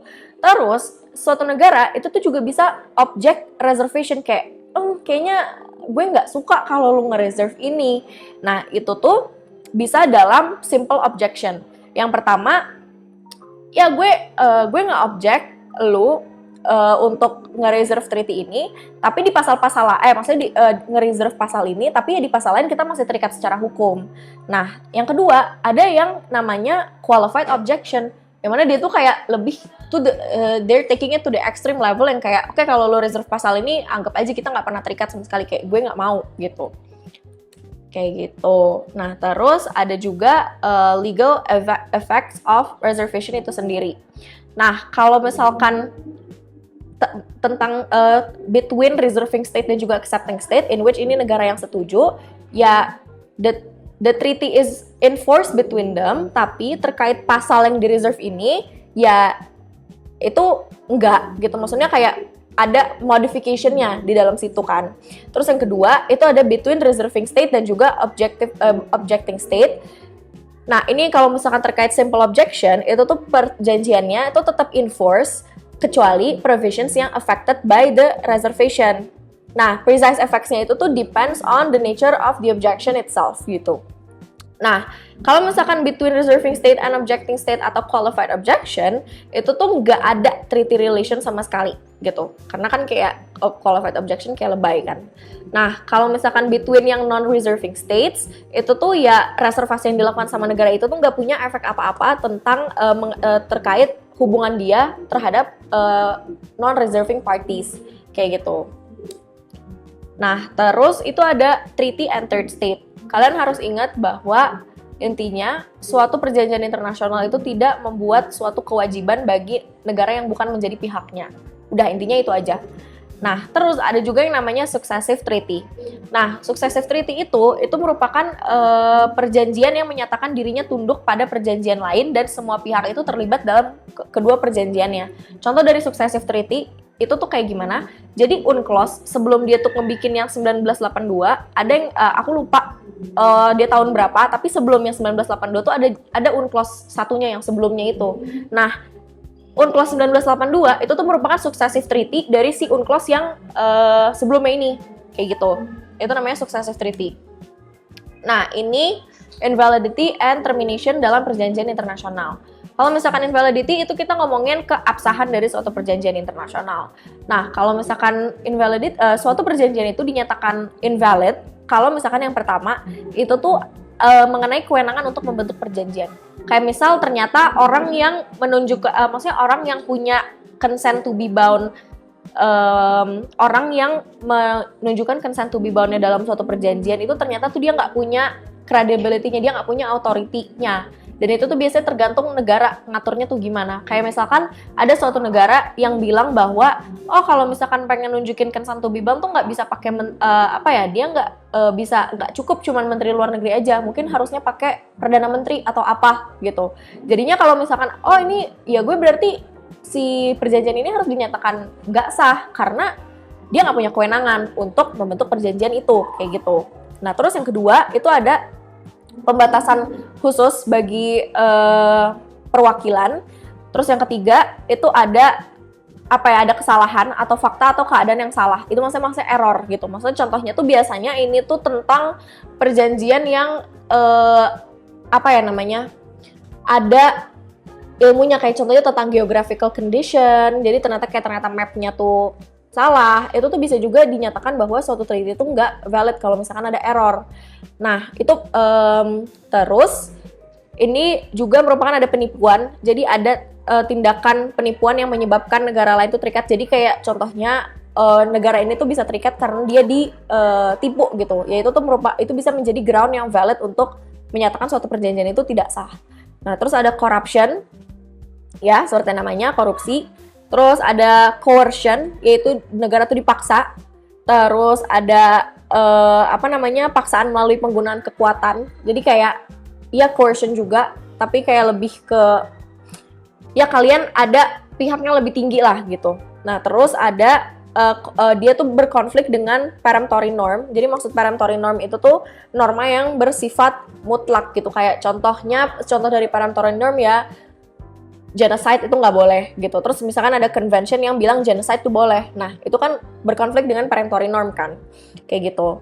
Terus ada prosedurnya yang nggak pas, terus ya terkait ada konsekuensinya. Ini prosedur untuk menyatakan bahwa suatu perjanjian itu nggak sah itu tuh ada di pasal 65 dan 67, terus konsekuensinya itu juga ada di pasal 69. Nah, kalian tuh juga harus ingat bahwa ini tuh bukan ini tuh bukan alasan untuk suatu perjanjian itu dinyatakan tidak sah, tapi ini hanya grounds yang bisa yang bisa dibawa oleh suatu negara untuk menyatakan bahwa suatu perjanjian itu tidak sah gitu. Jadi ketika misalkan ada elemen ini tuh terpenuhi, itu tuh ya belum tentu dia otomatis nggak sah gitu loh, karena itu tuh cuman grounds yang bisa dibawa oleh negara untuk menyatakan suatu perjanjian itu nggak sah. Nah terus yang kedua, itu suatu perjanjian itu dihentikan kalau misalkan ya berdasarkan persetujuan negara yang terlibat. Kemudian yang kedua, itu ada jumlah pihak yang terlibatnya itu tuh mungkin kayak outnumber di other states. Kemudian yang ketiga itu ada larangan untuk menarik diri kecuali memang dimaksudkan lain. Terus ada penangguhan berlakunya perjanjian oleh semua pihak. Jadi kayak ya misalkan ya memang perjanjian itu udah ditangguhkan lah oleh para pihak yang terikat oleh perjanjian tersebut. Terus ada penangguhan oleh dua pihak atau lebih. Terus adanya pembuatan perjanjian baru dengan pokok bahasan yang sama. Ini ada kaitannya juga dengan successive treaty gitu.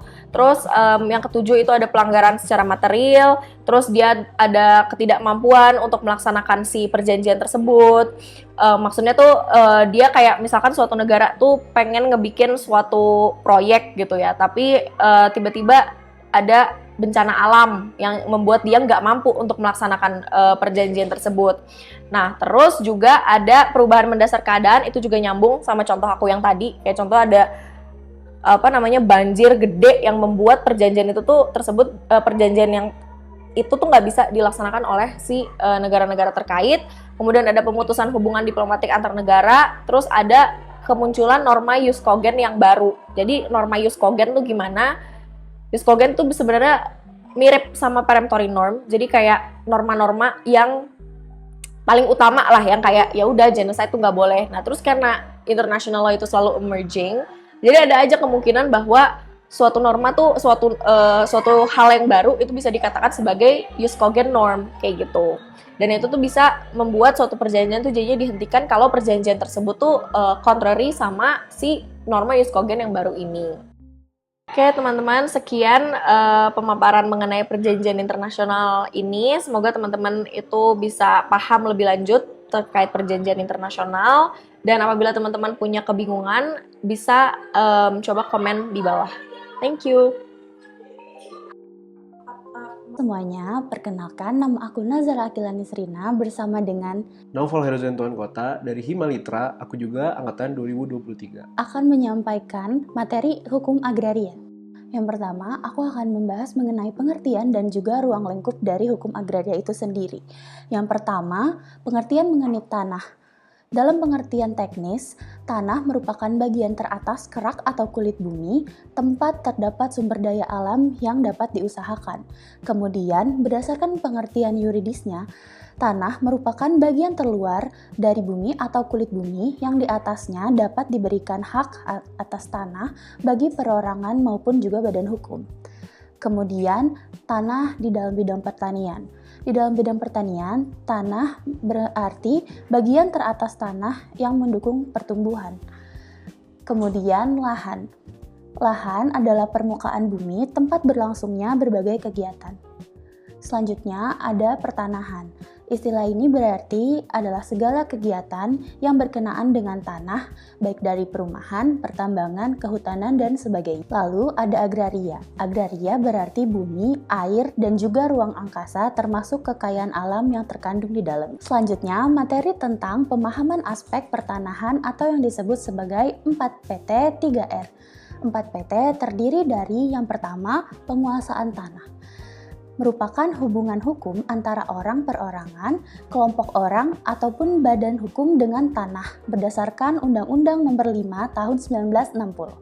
Selanjutnya, ada pemilikan tanah, yaitu adalah hubungan hukum antara orang perorangan, kelompok orang, ataupun badan hukum yang juga dilengkapi dengan bukti kepemilikan baik yang sudah terdaftar maupun yang belum terdaftar. Kemudian, ada penggunaan tanah. Penggunaan tanah merupakan wujud tutupan permukaan bumi, baik yang merupakan bentuk alami ataupun juga yang merupakan bentuk dari perbuatan manusia.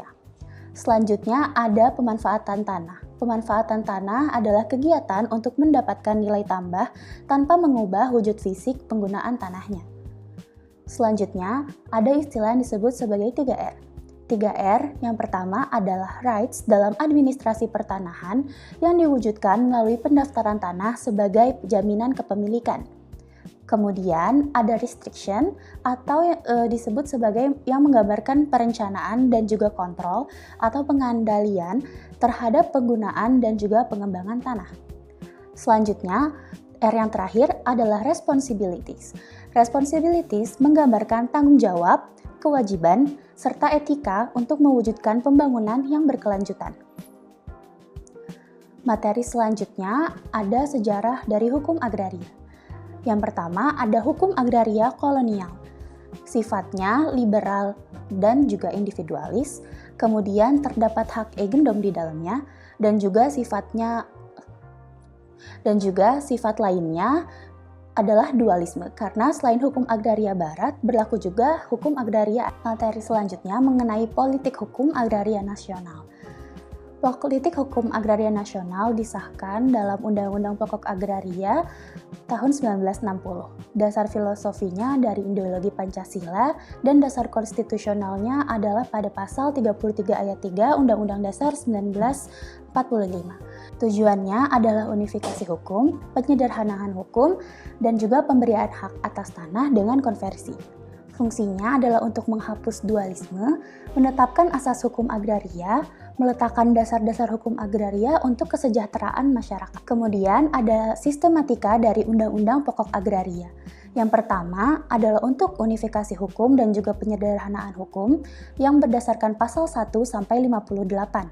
Kemudian ada ketentuan konversi di pasal 1 sampai 9. Kemudian juga ada ketentuan peralihan dan juga ketentuan penutup. Dalam ketentuan konversi terdapat 8 poin hak.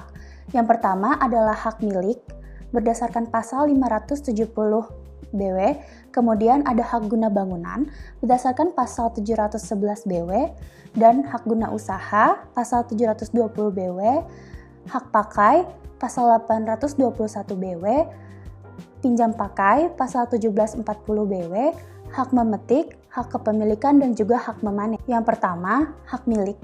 Hak milik berdasarkan pasal 57 BW merupakan hak eigendom yang dapat dikonversi menjadi hak milik asal tidak melanggar prinsip nasionalitas. Hak eigendom yang dimiliki oleh pemerintah negara asing dapat dikonversi menjadi hak pakai. Hak eigendom yang dimiliki oleh orang asing, badan hukum yang tidak ditunjuk oleh pemerintah dikonversi menjadi hak guna bangunan. Kemudian, hak eigendom yang di atasnya terdapat hak obstal atau hak elpah dikonversi menjadi hak guna bangunan untuk sisa waktu. Selanjutnya, ada hak ERFA. Hak ERFA, perubahan besar, dapat dikonversi menjadi hak guna usaha, sedangkan hak ERFA pertanian kecil dihapus. Pemegang konsesi dan hak sewa perkebunan besar 1 tahun sejak Undang-Undang Pokok Agraria berlaku harus mengajukan permohonan hak guna usaha. Jika tidak, maka konsesi dan sewa hanya berlaku selama sisa waktu tetapi paling lama 5 tahun dan berakhir dengan sendirinya jika tidak setuju dengan persyaratan permohonan. Maka konsesi dan atau hak sewa berlangsung selama sisa waktu, tetapi paling lama 5 tahun dan juga berakhir dengan sendirinya. Kemudian ada hak-hak adat. Hak-hak tersebut akan dikonversi menjadi hak milik, kecuali melanggar prinsip nasionalitas.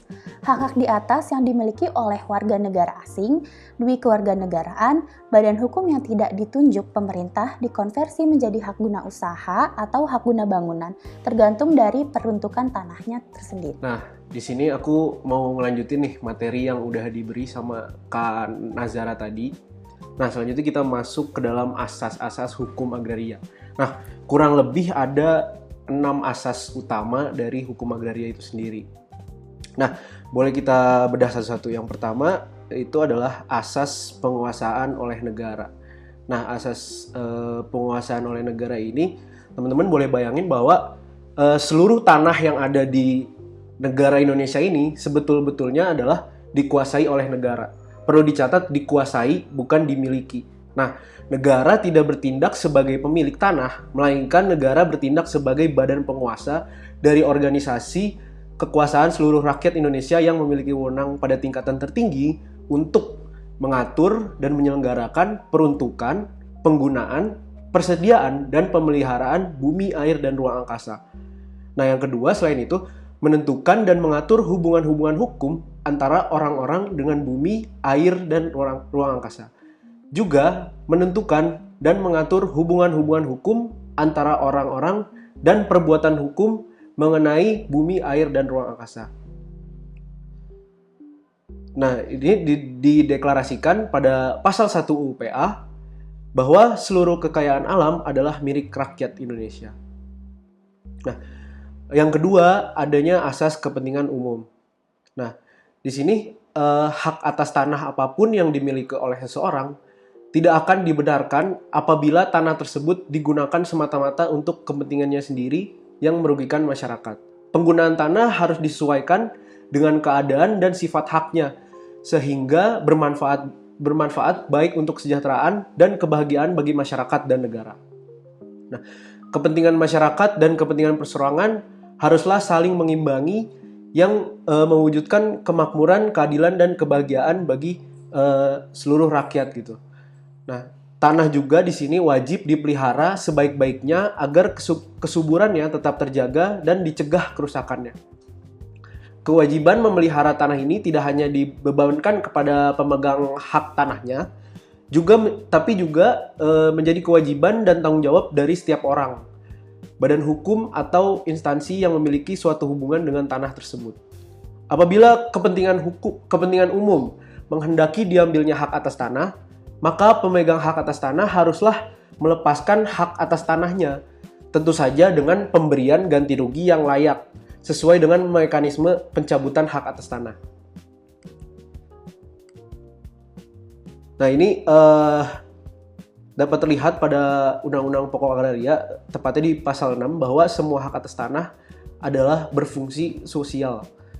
Lalu juga di pasal 18 Undang-Undang Pokok Agraria, untuk kepentingan umum termasuk kepentingan bangsa dan negara, serta kepentingan bersama dari rakyat, hak-hak atas tanah dapat dicabut dengan memberi ganti kerugian yang layak dan menurut cara yang diatur dengan undang-undang.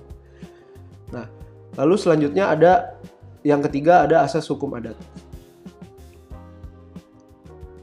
Dalam pasal 18B, Undang-Undang ayat 2 Undang-Undang Dasar 1945, negara itu mengakui dan menghormati kesatuan masyarakat hukum adat beserta hak-hak tradisionalnya sepanjang masih hidup dan sesuai dengan perkembangan masyarakat dan prinsip NKRI. Lalu juga dalam pasal 28I ayat 3 Undang-Undang Dasar 1945, identitas budaya dan hak masyarakat tradisional itu dihormati. Nah, artinya keberadaan hak hak tanah adat itu diakui bagi kesatuan masyarakat hukum adat tertentu yang sepanjang kenyataannya itu masih ada. Nah, dilihatnya dari mana? Dilihat dari kegiatan sehari-hari kepala adat yang masih diakui sebagai pengemban tugas, kewenangan mengatur dan memimpin penggunaan tanah adat yang merupakan tanah bersama warga masyarakat hukum adat yang bersangkutan. Nah, pelaksanaan dari penggunaan hak ulayat ini tetap harus sesuai dengan kepentingan nasional yang dilaksanakan atas dasar persatuan bangsa serta tidak boleh bertentangan dengan aturan-aturan yang berlaku secara nasional. Apabila keberadaan hak ulayat ini kenyataannya udah nggak ada gitu, maka hak ulayat masyarakat hukum adat tidak dapat dihidupkan lagi ataupun tidak dapat diciptakan kembali hak ulayat yang baru. Kepentingan suatu masyarakat hukum adat harus tunduk pada kepentingan nasional dan negara yang kepentingannya lebih luas lagi. Sehingga pelaksanaan dari hak tanah adat atau hak ulayat suatu masyarakat hukum adat harus sesuai dengan pelaksanaan kepentingan negara. Nah, yang keempat ada asas nasionalitas. Asas nasionalitas ini tercantum dalam pasal 2 bahwa hanya WNI lah yang boleh memiliki hak atas tanah, hak milik. WNA tidak boleh, yang bolehnya hanya memiliki hak pakai. Asas ini menegaskan bahwa hanya warga negara yang memiliki kedudukan sebagai subjek dari hak milik. Orang asing yang berkedudukan di Indonesia itu tidak dapat mempunyai tanah yang berstatus hak milik, melainkan hanya memiliki hak pakai atas tanah dan hak sewa bangunan dengan jangka waktu terbatas. Demikian juga untuk badan-badan hukum tidak dapat memiliki hak milik atas tanah. Pengecualian hanya untuk badan hukum yang bergerak dalam bidang lapangan sosial dan keagamaan yang dapat memiliki hak milik atas tanah, sepanjang hak milik atas tanahnya juga digunakan untuk menjalankan usahanya di bidang lapangan sosial dan keagamaan tersebut. Nah, selanjutnya ada asas perencanaan umum.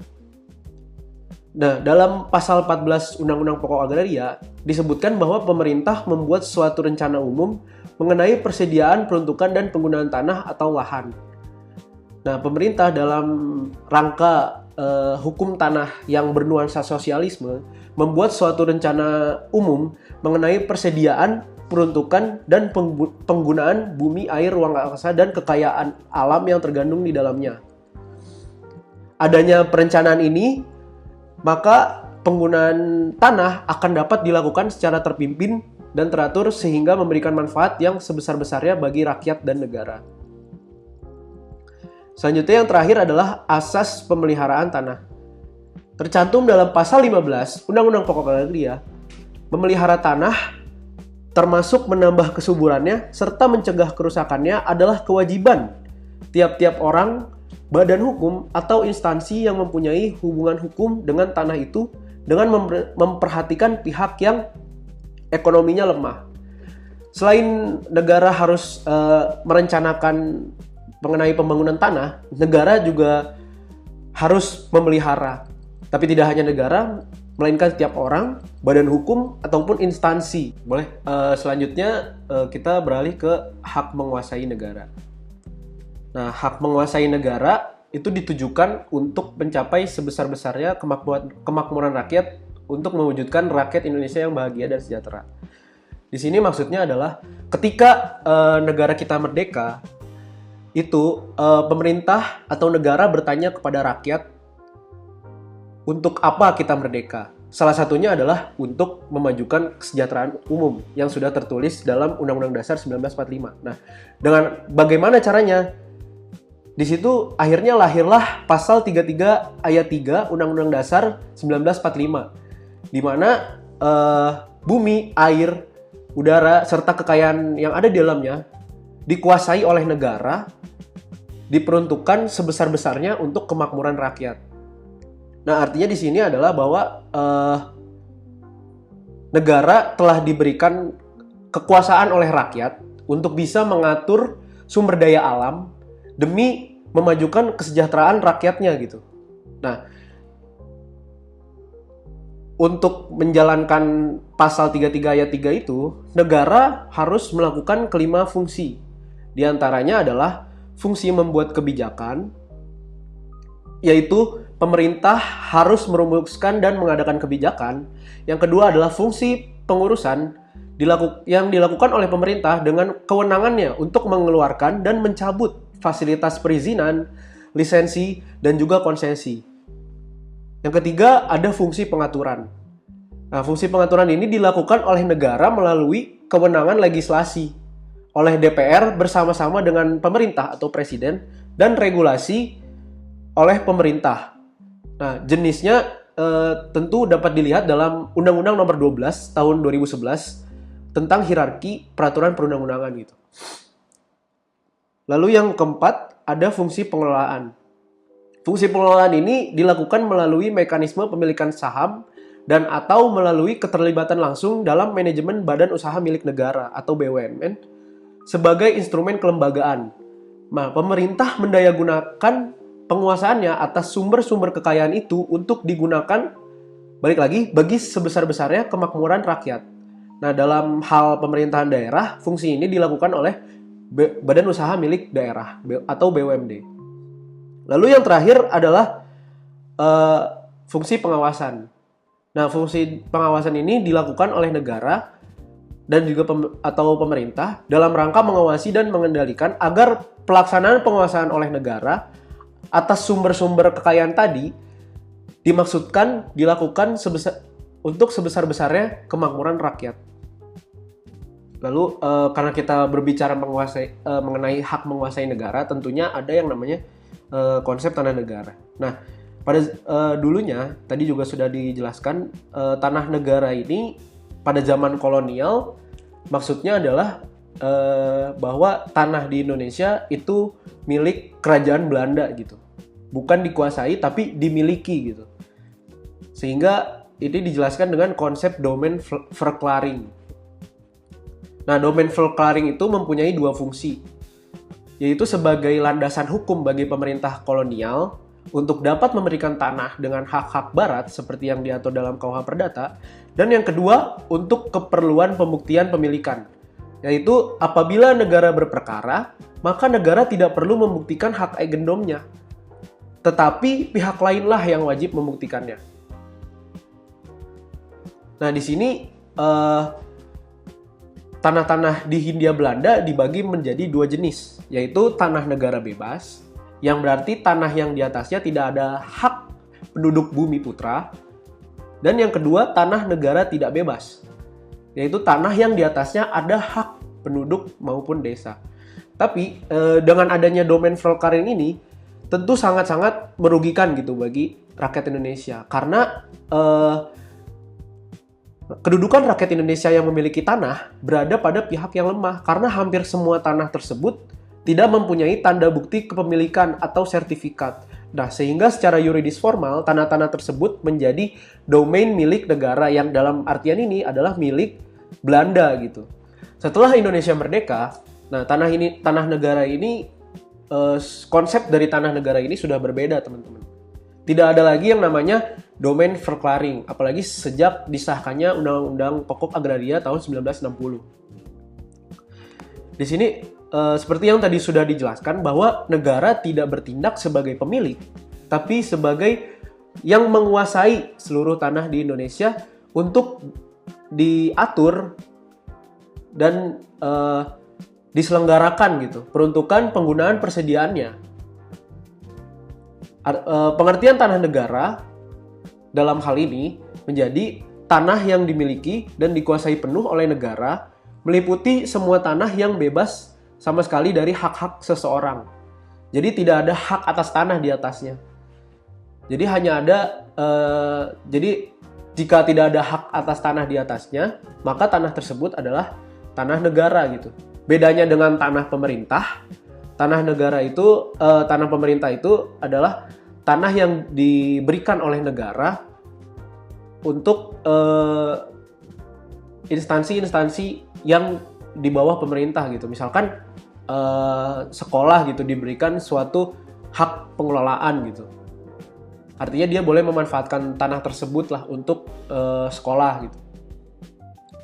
Nah, ruang lingkup dari tanah negara adalah tanah yang diserahkan secara sukarela oleh pemiliknya tanah yang berakhir jangka waktunya dan tidak diperpanjang lagi, lalu tanah yang pemegang haknya meninggal dan tidak memiliki ahli waris, lalu tanah terlantar, dan tanah yang digunakan untuk kepentingan umum.